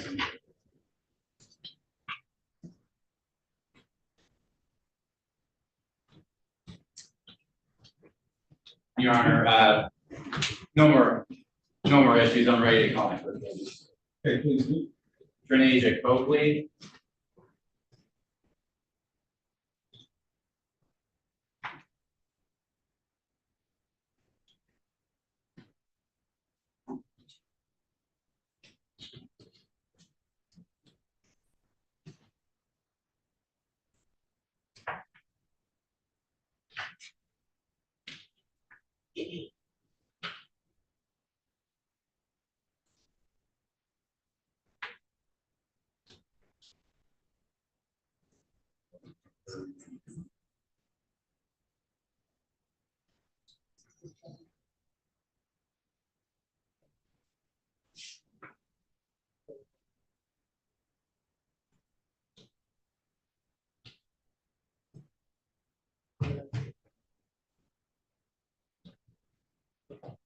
Please raise your right hand. Do you swear or affirm to tell the truth, the whole truth, and nothing but the truth, so help you God? Thank you. Please have a seat in the witness box right next to me. For that roll, have a seat. Speak directly into that microphone to your left.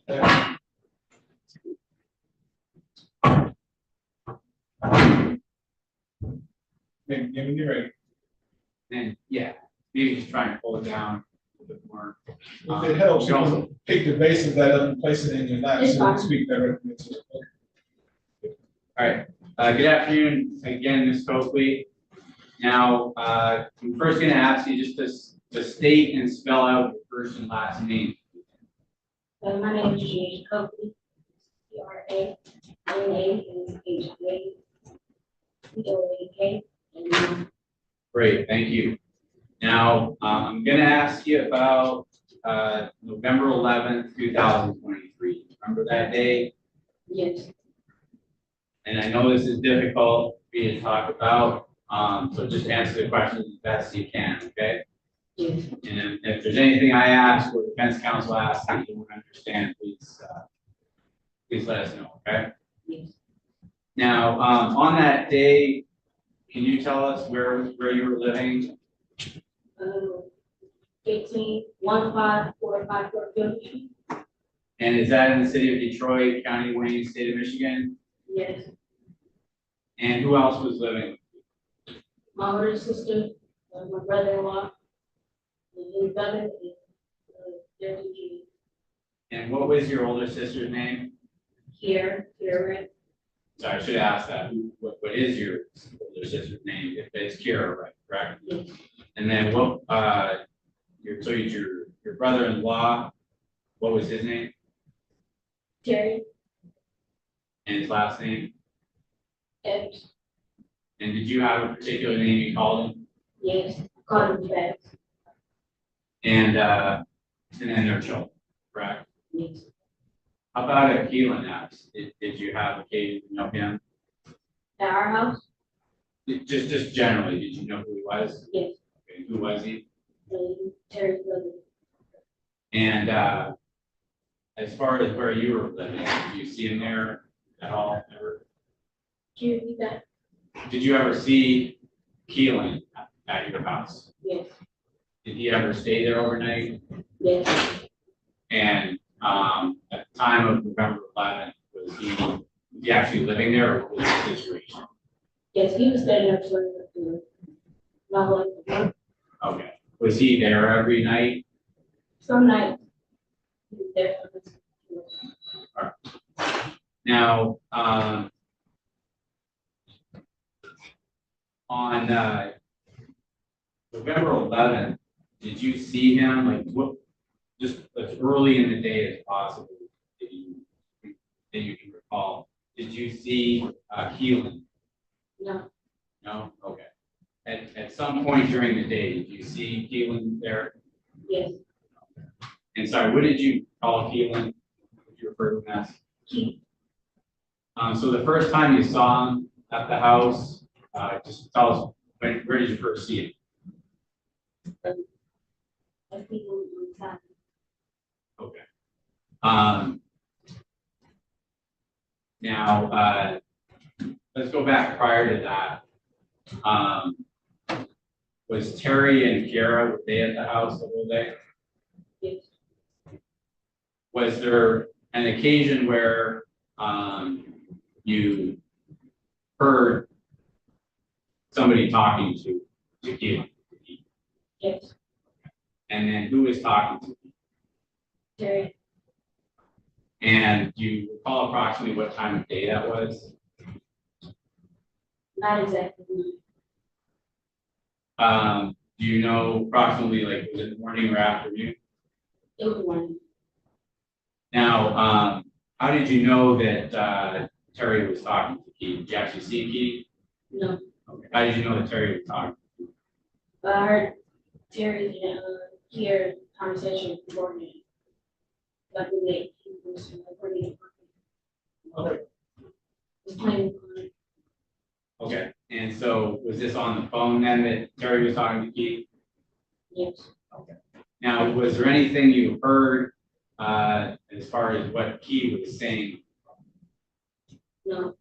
Not what I'm confused. Okay. Was there anything that was said as far as what Keith was saying? Yes. Checks. I'm not checks with yourself. And Your Honor, this would be an adopted statement by the defendant, so actually I'll withdraw it, that's fine. So Ms. Coakley, at some point, you said you actually saw Keith, correct? Yes. Okay. Approximately how long after this phone call did you actually see Keith at the house? When I got on phone call, it was Okay. And then approximately how long after the phone call did you actually see Keith at the house? 2 hours later. 3 hours? A few hours later. A few hours? Okay. Now I'm going to take you back to that situation. So before seeing Keith, was there anything that you heard or what? Oh, let me ask you this: what were you doing before you saw Keith? I was upstairs, up and downstairs. Okay. And before seeing Keith, was there something that drew your attention? Yes. What was that? Gunshot. Okay. Now, before hearing the gunshots, what were you doing? Bringing gunshot out in our room. And how many gunshots did you hear? First, I heard a single shot, and then after following was butterfly. Okay. After the first gunshot, what did you do? I just paused. And then what did you do? And then about how long after that first gunshot did you hear the next one? Actually, no more than 1 time, no more than 2 seconds. Okay. And then you said you heard 4 or 5? Yes. And after you heard those gunshots, what did you do? I crept to the window, and I looked out the right side of the house, like, looked out the window. And then after that, dashed downstairs. Okay. Now, when you looked out the window, what did you see? I see the lights. Facts. Can you just repeat what you saw? I saw Jimmy. Okay. And was he moving? No. And what are you looking at? So when you're looking at the window on the right side, what are you looking? And so then was Babs in the driveway? Yes. Did you see anyone else outside? No. Now, in and around the time you heard the shots, did you hear anything else? No. And after, what did you hear? I heard Keith say something. You heard what? I heard Keith say something. What did Keith say? He told his brother he loved him. Told his brother what? He loved him. The court has.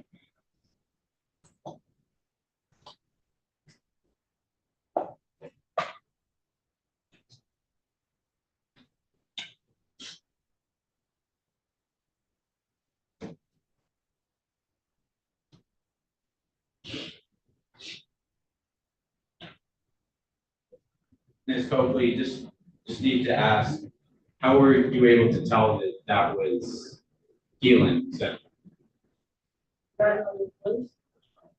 And you know Terry's voice well enough to identify whether Terry was speaking? Yes. And from that, you believe it, or it was Keelan? Yes. Now, after that, you said, after looking out that right side window, you did what? After I dashed on stage. And what did you do downstairs? Went to go get my sister and kid, see what they were. And then did you find them? Yes. Where were they?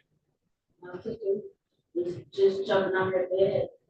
She grabbed the baby to the floor. My nephew was leading me into the hallway. I put him into the door. And then I grabbed my niece out the other one. And put him in there. And I was heading in the hallway.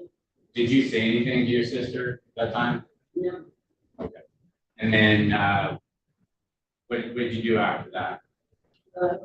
Just stand there listening for a minute, and I start putting kids upstairs. And were you able to, when you were downstairs, were you able to look outside the windows at all? At that time, no. Okay. Was there anything that you heard at that time when you were downstairs? Still no shots. You heard more gunshots downstairs? Yes. Okay. Approximately how many would be downstairs?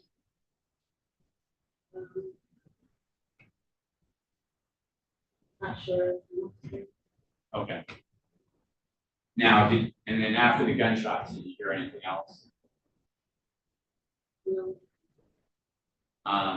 So once you had the kids upstairs, did you look out any of the windows that were upstairs?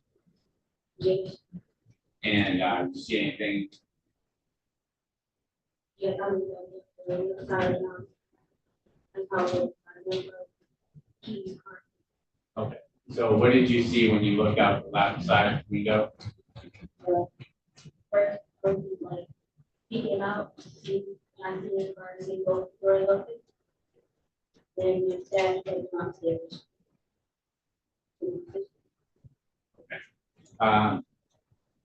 Did you see Keith? Yeah, Okay. And then when you went downstairs again, what did you do downstairs? That's right. I gave my sister my phone on how one.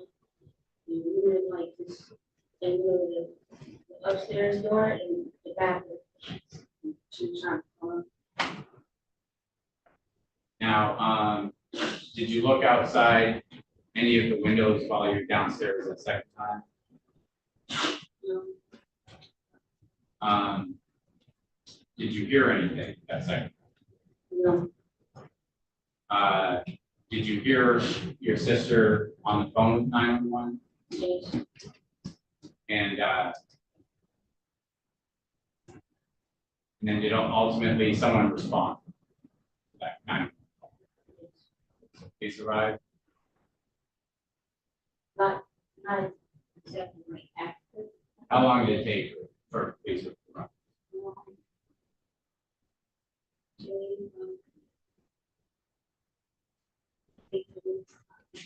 All right. Now, during that, Only take 10 minutes. and then during that time, did you get a chance to look outside? Okay. Prior to the police arriving, did you see Keelan at all? Yes. Okay. When did you see Keelan?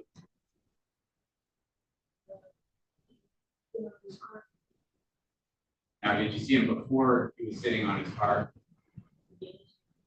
And when did you see him?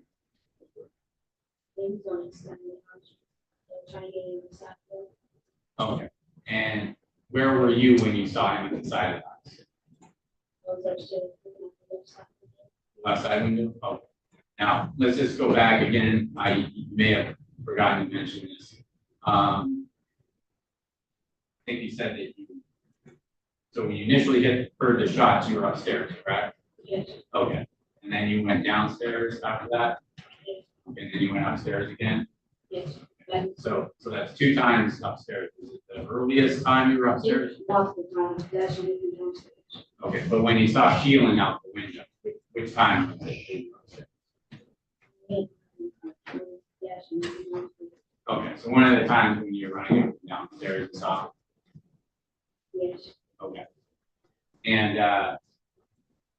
just to clarify, when you say the left side window, that would be the opposite side of the right side window where you saw Terry? Yes, that would be our job, the left side. Okay, so just getting into that a little bit more. When you saw Keelan at that time, so you saw him off the left side window inside the house, did you see him carrying anything? Yes. What was that? Yeah, And were you able to see what kind of gun it was? yes, And anything else? Do you know guns very well? Are you able to describe it as far as the model like that? I would say, is the head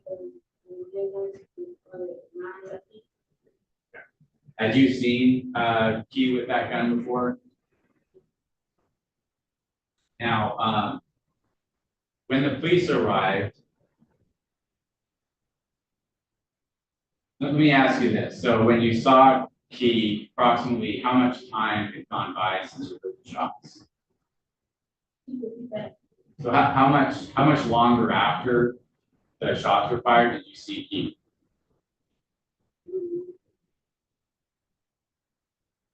wasn't right after it, like.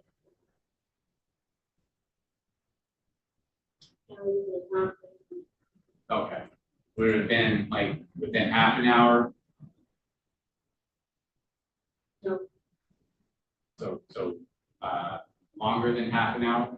I'll be short. Okay, we'll just leave it. And then when you saw Keelan on the car, was that after seeing Keelan at the side of the house? Yes. Okay. And was that before or after your sister called 911?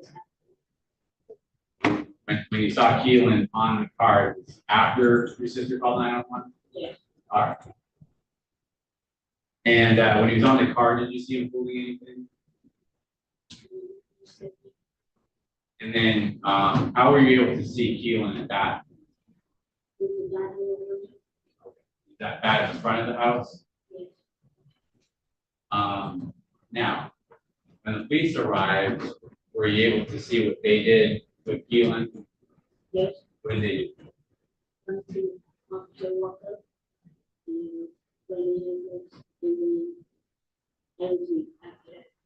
Okay. And then what did you do when you saw that?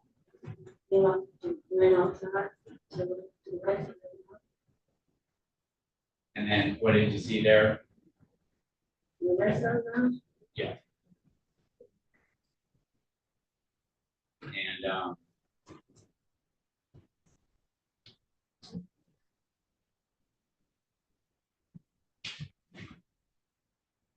were you able to tell if Terry had anything in his hand? You saw him? He didn't have anything in his hand? Did you see a gun around him at all? No. Did you see any other kind of weapon around him? No. Did Terry ever carry around a gun? No. And that day, did Terry have a gun? No. Was there anyone else around outside that you saw that had a gun?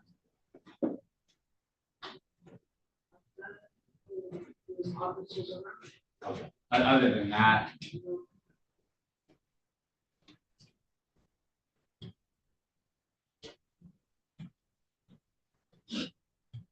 now, I'm just going to ask you, did you recognize Terry if you saw him today? Now, do you see him in the courtroom? You can just, whenever you're ready, you can just look around the courtroom. You talking about Terry? Oh, I apologize. Sorry, Ms. Coker. If you saw Keelan Epps, would you recognize him if you saw him today? And again, just when you're comfortable, if you can look around the courtroom and see if you see him in this courtroom.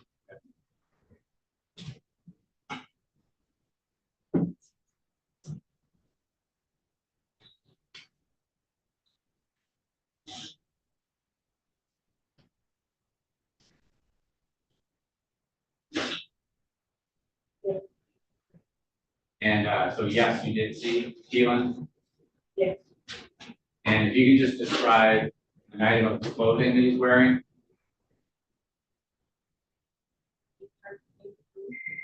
You just repeat that?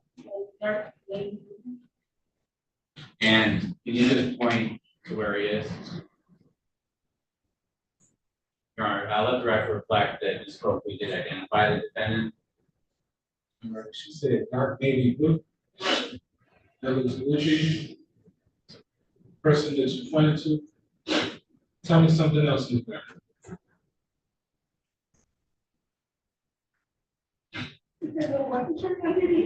Okay. Record show reflect the witnesses identified the defendant Keelan Epps. Thank you.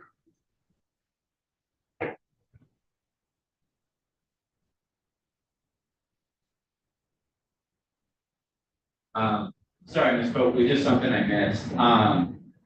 So when you saw Keelan at the side of the house, I think you said he was doing something, or you heard him doing something. What was that again? Did you see him actually trying to open the door? Yes. And did you hear anything when you saw him doing that? You heard the door? And what was the sound? Okay. And you saw him actually doing that as well? Yes. And then did you see where he moved to? Yes. Okay, where did he go? To the back of the house. Okay. And then were you able to see him when he was at the back of the house? No. Did you hear any noises while he was at the back of the house? Okay.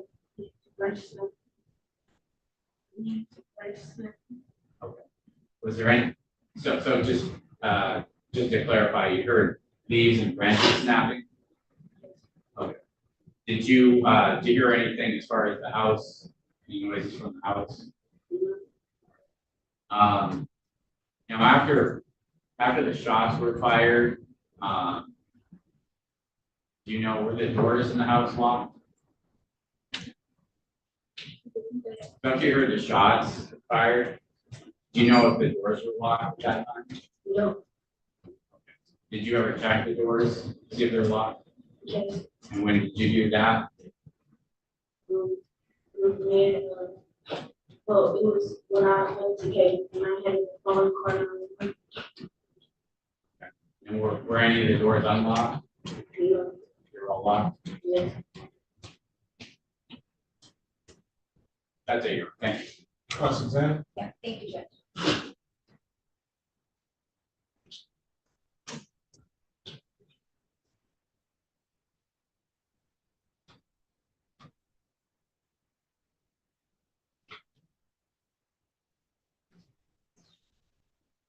Good afternoon, Ms. Woodley.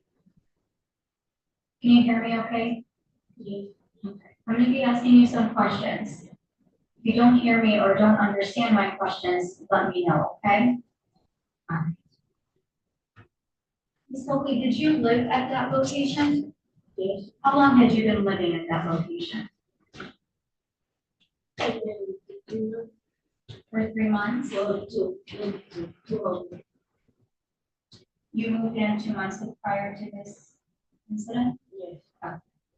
And at the time that you moved in, was Keelan living there? No. When does he start living there?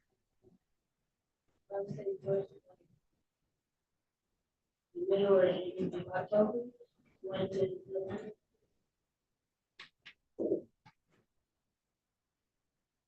How long have you known Keelan? And how long have you known Terry?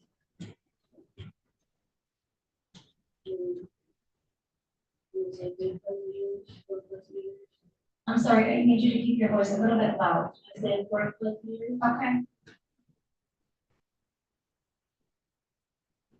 How often would you see Keelan? Not too often.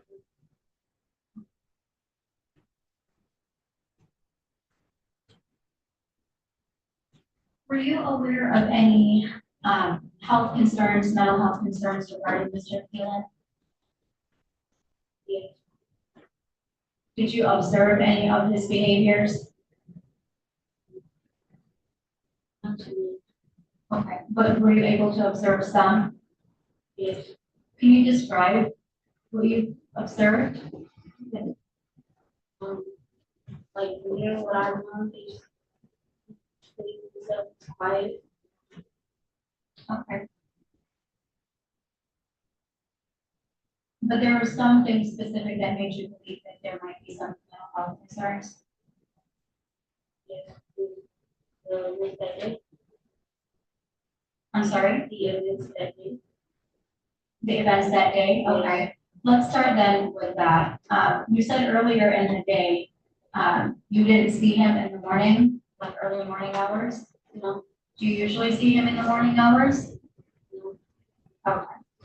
Does he, well, let me ask you this, do you work at all, or do you go to school? No. Okay, so you're usually at the house? Yes. And what about Mr. Keelan? Does he usually stick around in the house? Or does he go out? He goes out. When you woke up that morning, he was not in the house? No. What time did you wake up that day? I originally came back home around like 7 o'clock. I woke back up. I want to say around like 12, 11, 12.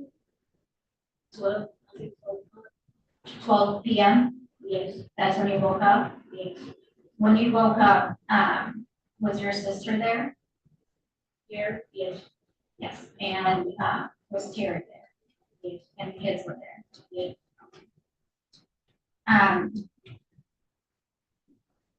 At some point, you hear a phone call between Terry and Mr. Keelan? Yes.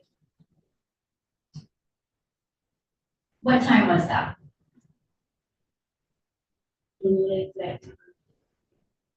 Was it around the time that you woke up, or do you think it was hours later? I would say half an hour. Half an hour later after you woke up? Yes. Okay. How long was their conversation going on? Okay. And you could hear Terry, but you couldn't hear Keelan, correct? Yes. Not telling me what you heard, but based on what you heard Terry say, did that cause you to have concerns that there was possibly a mental episode? Yes.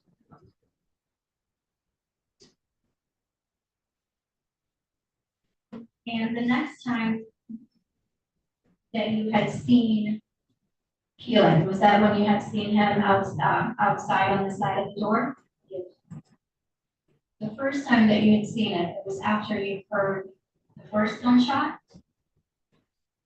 The first time that you had seen him on the side of the door the side of the house, I'm sorry. Was that after you heard the first gunshot? Are you asking about the second shot that I heard? Correct. No? How many how many shots had you heard before seeing Keelan outside, the side of the door? Side of the house? I see him outside about 40 minutes. Okay.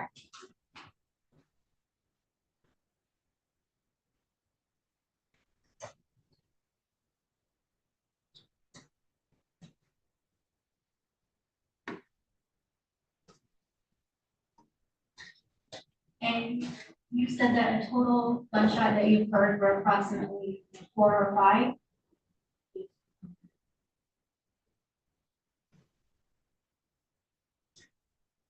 For as long as you've known Keelan, there was no bad blood between him and Terry, right? There were no issues between Keelan and your sister Kiara, correct? There were no issues between you and Mr. Keelan, correct?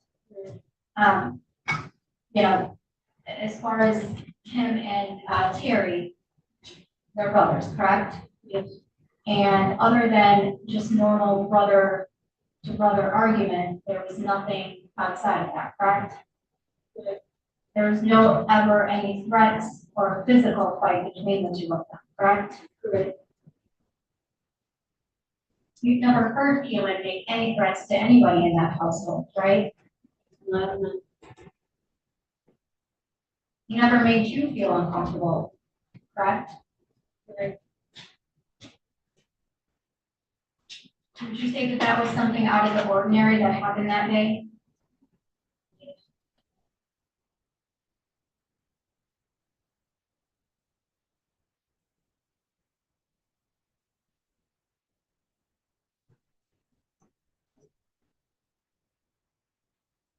You indicated that at some point you looked outside.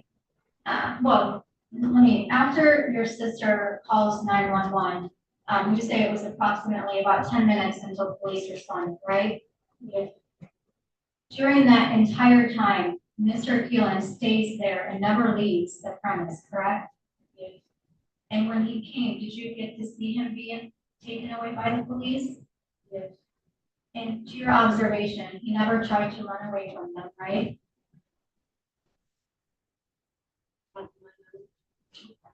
And if you didn't see, I can't remember, let me know, but based on what you had seen, you didn't see him try to run away from them, correct? Based on what I've seen. Okay. The last time that you see him, he was sitting on the top of the hood of the car, right? That and I've seen some police. Okay, but prior to that, when the police came, he was seated on top of his car, right? Yes. And as the police were approaching him, he remained on top of the car, correct? Yes.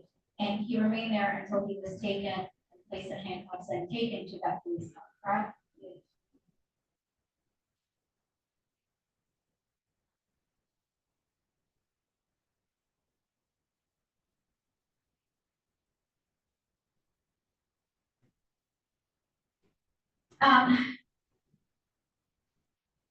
And just to be clear, you've never, other than that one time that you had seen him outside, he never came inside of the house before on that day? No. That was the only time that you remember? Yes. And you don't know what time he left that morning before you had woken up, correct?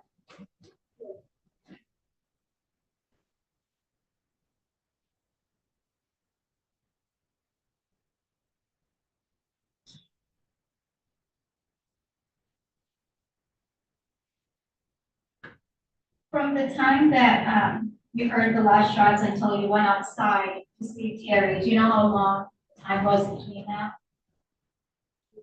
Yes. Between the time that you heard the shots, the last shots, and the time that you went outside with your sister Kiara and saw Terry, do you know how much time had passed?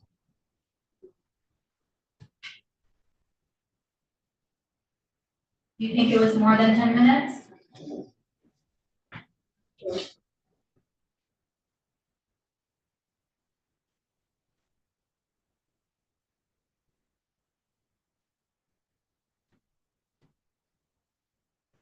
You indicated that, the doors to the house were locked. Were you the ones to lock the doors?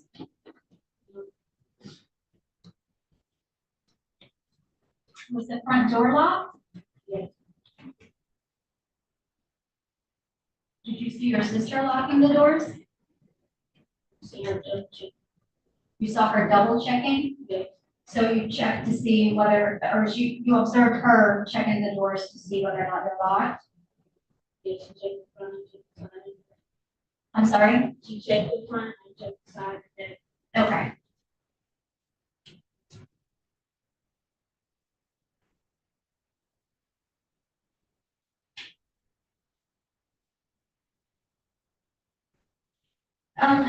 The location of the window where you first see Keelan, where is that in the house?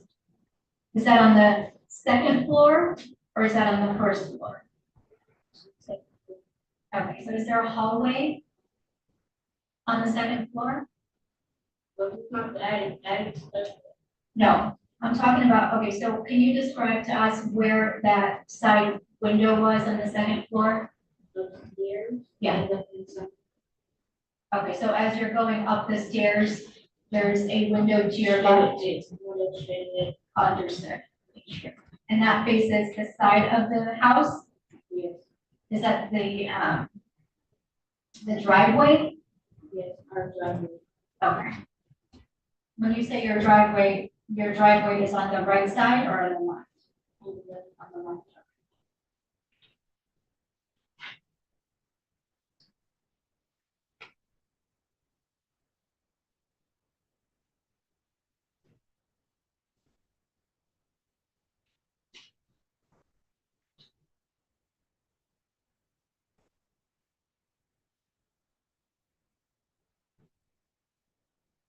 One second, Judge.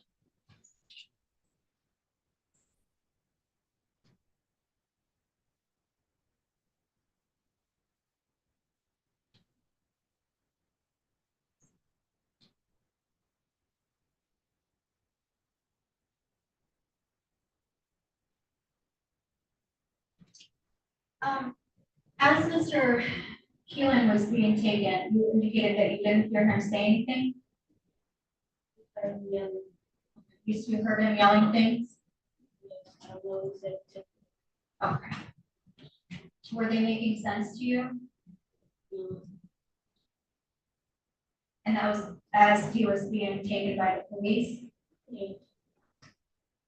All right, thank you, Judge. No further questions at this time. Any redirect? No, Your Honor. Thank you. You may step in. Thank you. People call Sergeant William Ziola.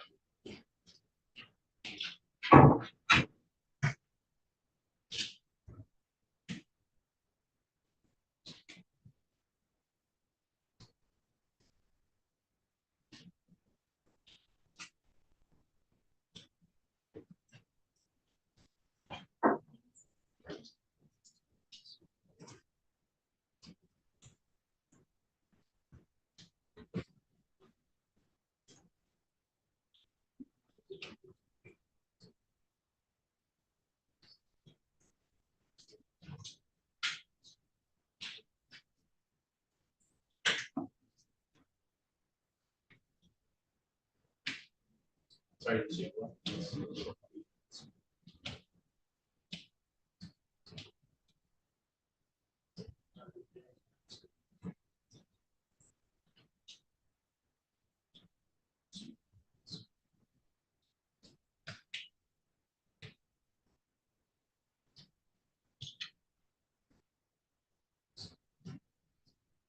Sir, please step forward and give your name and spelling to the court reporter.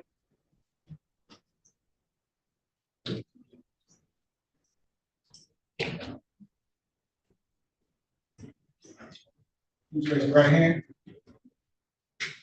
You swear or affirm to tell the truth, the whole truth, and nothing but the truth, so help you God? Thank you. So please have a seat. Please come in.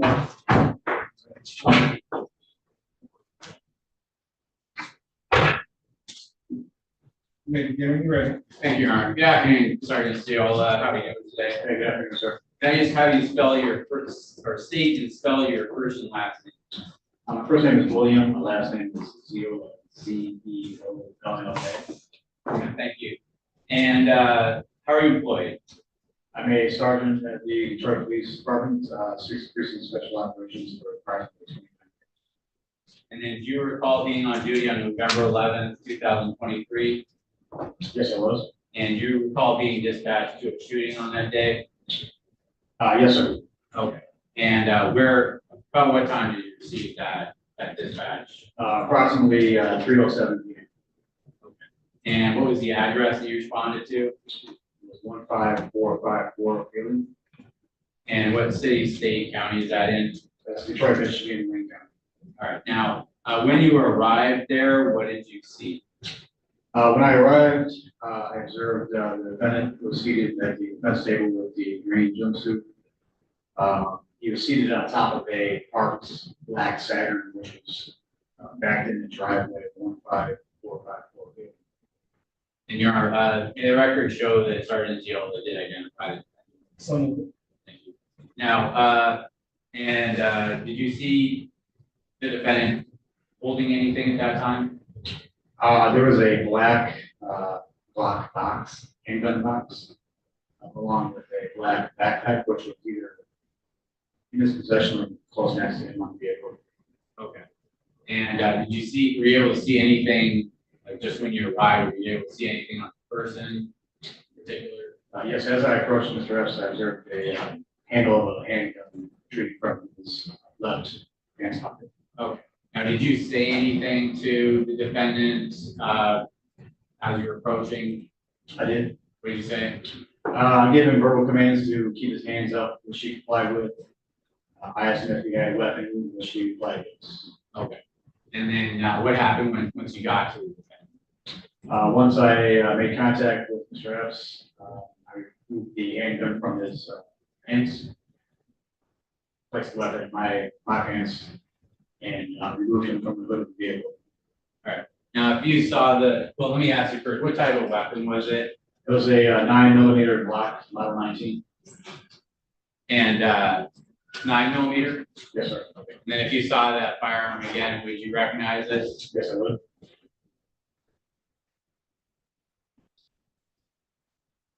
May I approach, Your Honor? You may.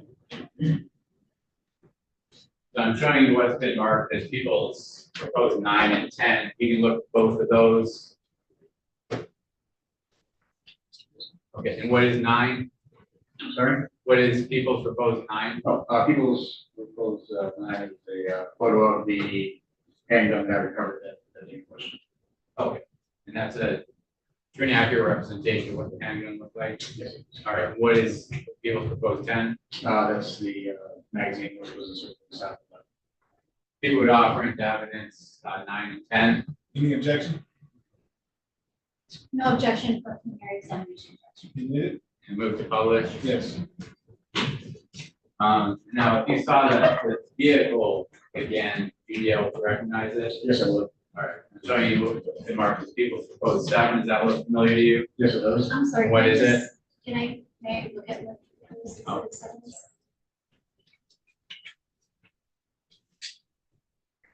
Okay.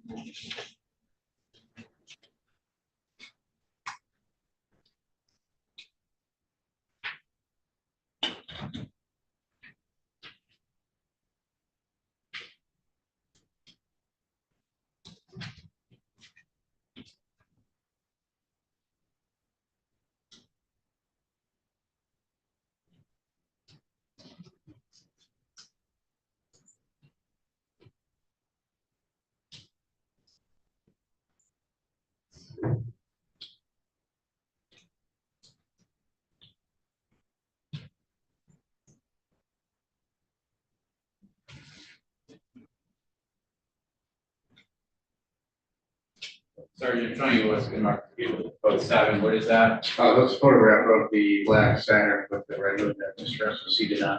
Okay. And is that accurately black what you saw when you got to that vehicle? Yes. All right, thank you. Now, once after you seized the firearm, did you do anything with the defendant? I did. I removed him from the hood and he was placed in handcuffs. Okay. And did he remain in your custody or any other officer's custody? He was turned over to, I believe, Scout 14. Okay. After doing that, what did you do? At that time, I walked over to the driveway of just north of the center. And was there anything you saw in that driveway? Yes, I observed the victim identified as Terry laying on the ground in the driveway. Okay. And then while you were going over that way or any time after, did you happen to see any particular evidence around? Yes, I did. What was that? I observed several 9mm spent casings near the body and close proximity to the body. Okay. Now I'm going to show you what's been marked as People's Proposed 5. Can you take a look at that? And what is that? This photograph of a victim laying in the driveway along with several spent casings with casing markers. Okay. And did you get a look at any of the casings? Yes, I did. Okay. Were you able to determine from what you saw what caliber was casing? Yes, I determined they're 9mm casings. Okay. And then I'm showing you what's been marked as People's Proposed 5A. What's that? It appears to be a spent 9mm casing. Okay. And does that reflect what you saw? Yes, it does. All right. And I'm just going to show you People's Proposed 8. You can take a look at that. Does that show? This is another evidence marker. It appears it might be a casing next to it. Spent casing. And is that consistent with what you saw? Yes. People would offer into evidence People's Proposed 5, 5A, 7, and 8. You want to look at those again, Council? Yeah.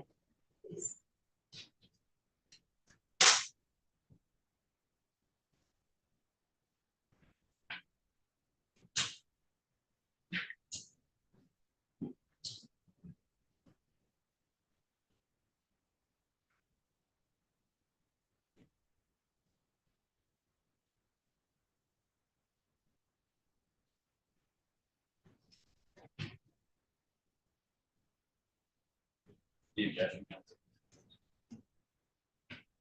Ms. Castle, any objection? Judge, just a quick question prior to the submission. May I? Go ahead. Sir, you weren't the one that put those markers next to those shell casings, correct? That's correct. And you weren't the one that found all those shell casings, correct? That's correct. You're just.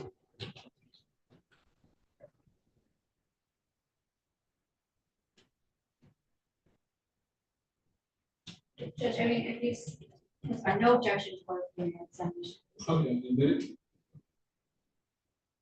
it? Move to publish, Your Honor. Okay. And that's all I have. All right, Suzanne. Yeah, thank you.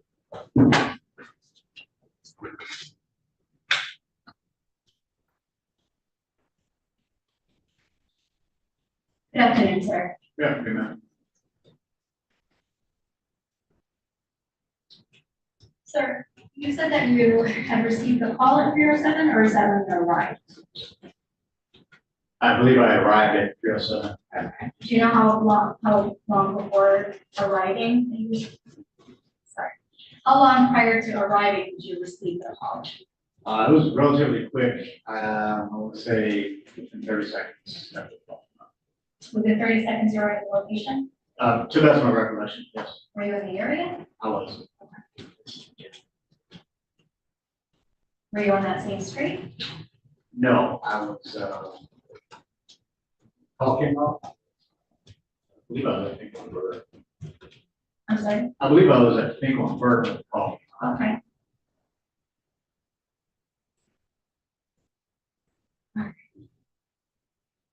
And when you arrived, you observed an individual that was seated on top of the car. Yes. And you indicated that there were items also on top of the car, correct? Yes. One of them was a black backpack, Yes. and the other item was a handgun box. Yes. And then, could you recall there being also a drink of some sort. I don't recall what it's possible. Did you take a look at the exhibits that you were shown? Yes. Okay. Would it help for you to take a look at it to refresh your memory? Yes. I'll show the witness exhibit 7. I think that's what you're referring to. Yes, Your Honor. Thank you very much.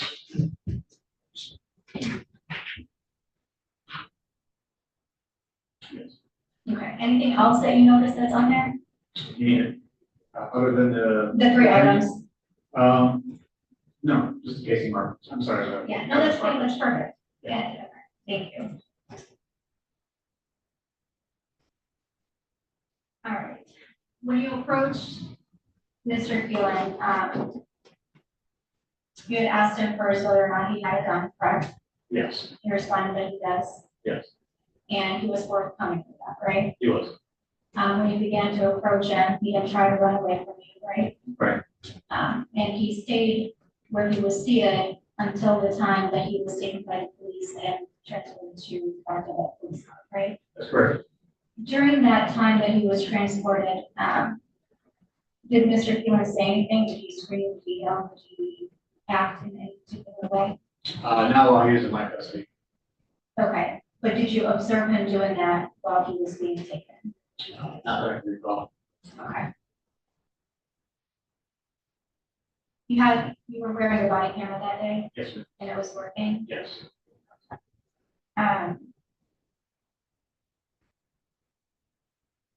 With looking at it, refresh your memory, In terms of what? whether or not you heard him scream, yell, or act in any particular way. It was just my memory. It would? Yeah.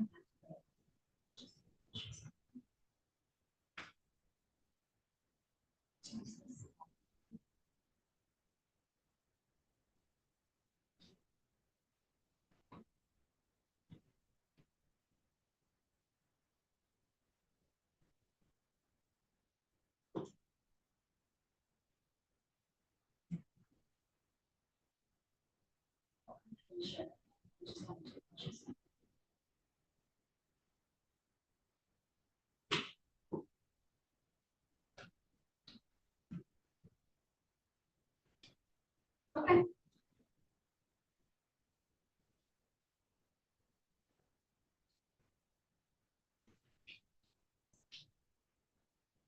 Yeah, but it's wrong.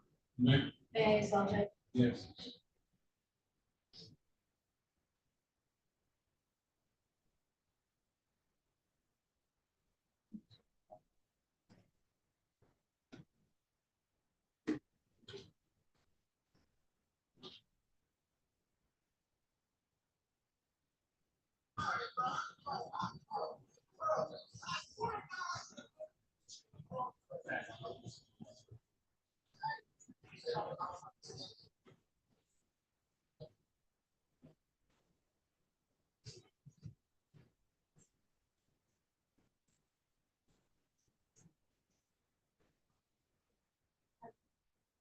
Yeah.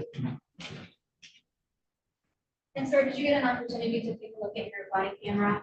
Yes, I did. Did it help refresh your memory? Yes. And without telling me what you heard, did you hear Mr. King say anything? I did. Was he yelling? His voice wasn't raised. Okay. Did it appear to be making sense to you what he was saying? Not really. And did he appear to be speaking to himself? Speaking of himself? Yeah. In terms of referencing that. That particular clip, yes. Did he appear to be having a conversation? And, Jack, Sergeant Zola needs to testify to his memory. That was used, Judge, to refresh his memory. So you have to ask if that refreshes his. Oh, I apologize. I did, Judge, and he said that he did, but I didn't ask it again, Judge. Mr. Ziola, did watching that video help refresh your memory? Yes. Okay. And again, did you hear Mr. App speak without telling me what he said? Did you hear it? I did. And from what you heard, did it appear that he was speaking to himself? He was speaking. I don't know. There was a two-sided conversation or to himself. Okay. He wasn't speaking to any of the officers, though, correct? I don't know who he's speaking to. But it wasn't, from what you've heard, it wasn't that he was speaking directly at another officer. So I don't know if that was under a statement he had made. Okay. And I don't know why he said it was said. Okay, understood. None of the other officers responded to him, correct? Oh, and that video, no. Thank you.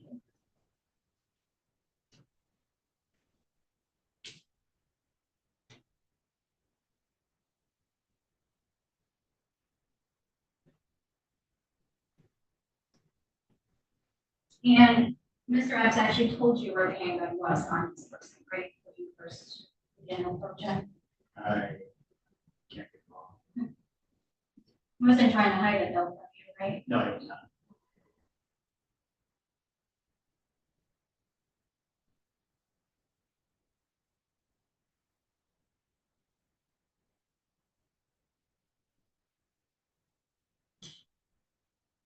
In the driveway where Mr. Carey was lying, did you look at anything around him other than the shell casings? Were there any other weapons around? There was a folded pocket knife.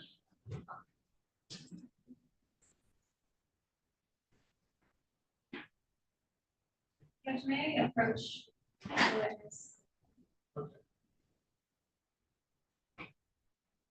Services.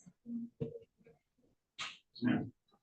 Can you tell me where this was in relation to Terry's body?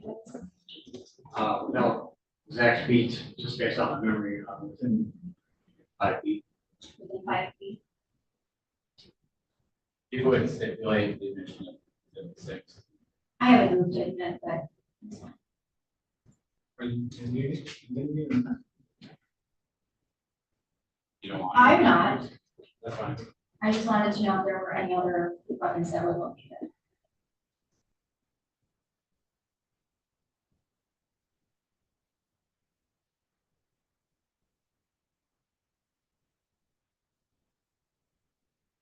Actually, in fact, I would, move to admit that. admitted. And that would be, offenses A.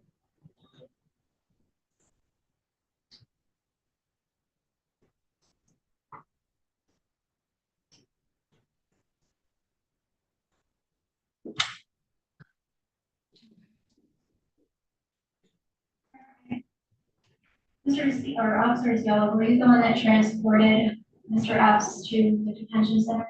No, ma'am. Do you know which unit it is? I believe it's in my report, but I believe it was A14. A14? A14. A14. So he wasn't taken in your vehicle? Other than watching him be escorted into another unit's car, you had no other contact with him? That's correct. No further questions. Any redirect? Nothing further, Your Honor. Thank you, sir. You may step down. No further proof, Your Honor. Okay. Sorry, what did you say, Mr. Fedora? No further proof, Your Honor. Any witnesses for the? No, Judge. First, I just want to move to amend the complaint listed the incorrect address. It should be 14, but be 15454 Building Street, Detroit, Michigan. That's the location. So I take that motion. And I move for mind over. Sorry, that was 15454. 15454. No objection to the amendment. Okay. Any argument as to bind? Yes, Your Honor. Judge, Mr. Keelan is charged with premeditated homicide. In this case, we did hear testimony that came out. None of it suggested that this was premeditated. We don't know, there's no evidence presented to suggest what kind of occurred.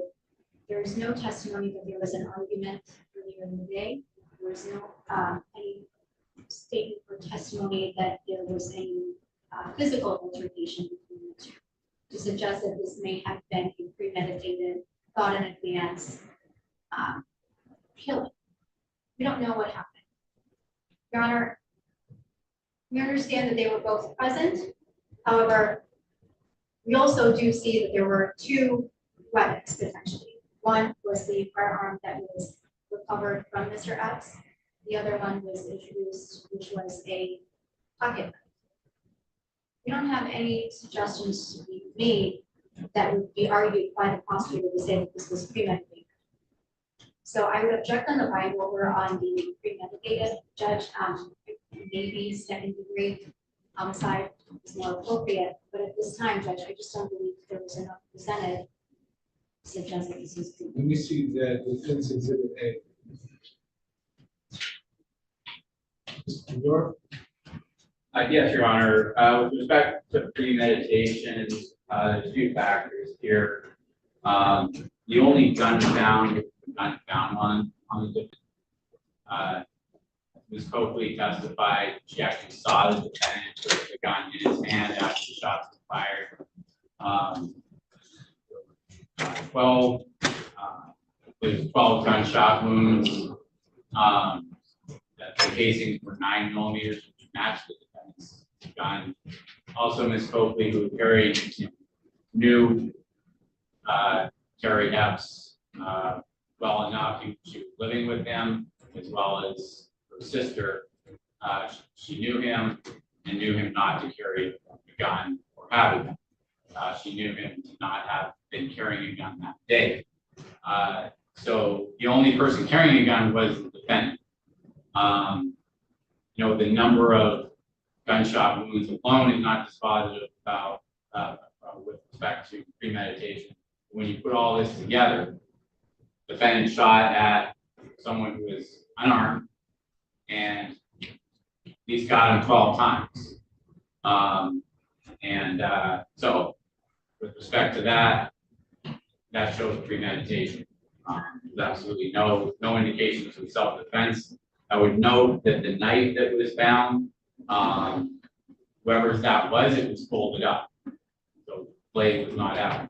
But at any rate, knife versus gun, not really a fair fight.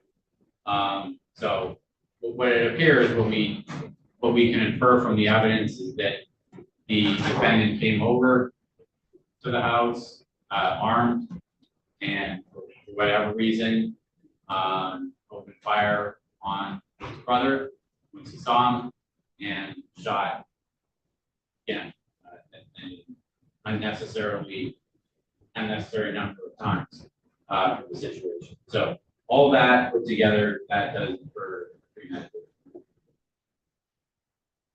Okay, so I don't think that we have an issue as to the identity of the defendant being the shooter, at least for probable cause purposes.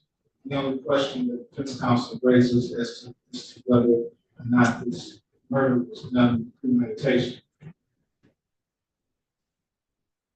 So in looking and deciding if there's adequate premeditation here, we can look at what happened before, during, and after the incident. As it relates to the number of shots, as the prosecutor indicated, isn't alone by itself enough to show that there was premeditation, although the court can consider that the number of shots here. I think he said that they were 12. And Your Honor has the meeting report, I believe it reflects. Medical examiner's report indicates that there were 12 gunshot wounds that Terry Epps sustained. But even more important than that, the witness testified as to there being an initial shot, then there was a pause. Then there were shots that followed after that pause. The pause in and of itself, because the law, as we all know, says that it does not attach any determinate period of time for premeditation. It could be years, it could be months, it could be weeks, it could be days, it could be hours, it could be minutes, it could be seconds. I submit to you that during this pause that the witness described, there had been adequate enough time for this defendant to reflect on his actions before he fired the other 11 shots, at least 11 shots. I think people have met their burden of probable cause as it relates to charges contained in the complaint. The court finds those charges were committed in the city of Detroit. The court finds probable cause to believe this defendant committed. The defendant will be bound over to Wayne County Federal Circuit Court Criminal Division for further proceedings. His arraignment on the information date and time will be March 28th, 2024 at 9 o'clock a.m. Your Honor, I'm not in the office on March 28th. Is it possible to set that after? I don't have any control over the arraignment date. That's the date that I must get it for in custody defendants. No week from today. But you can contact the court once you find out where it's going. Let them know. You can take a change. And will be remanded to the custody of the Wayne County Sheriff.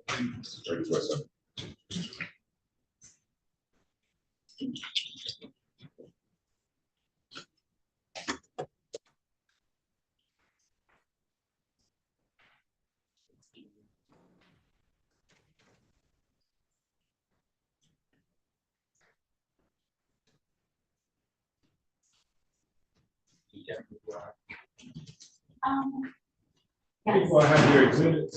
Okay. And have the defense exhibit as well.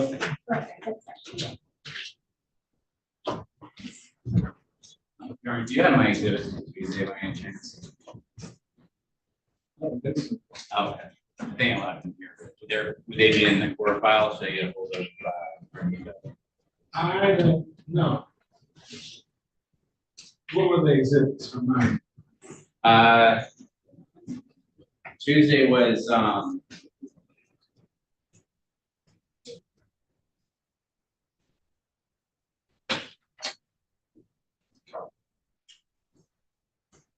don't have any exhibits up here. I can't remember what the case was now, but it was some photos and then an ME report. Should I get a hold of Anita from the? You can try. I don't usually put exhibits in the folder. Yeah, it would have been the ME report. That's my last case of today. It was in 11:30 on Tuesday. I don't think you had anything else. Okay.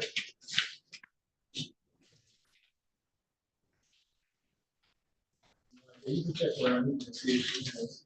I don't have something up there. Okay. Unless maybe an ADA after me. That's what I was asking. If there was a case after this, but they may have taken exhibits. All right, I'll check. Thanks a lot. All right. We didn't have 1:30, we had 11:30, that was the last one. Well, folks, that concludes the docket for today. Hope to see you tomorrow, same back station, same time. Thank you, Mark, for letting me see these. Yeah, exactly. Yeah, I'm gonna ask my.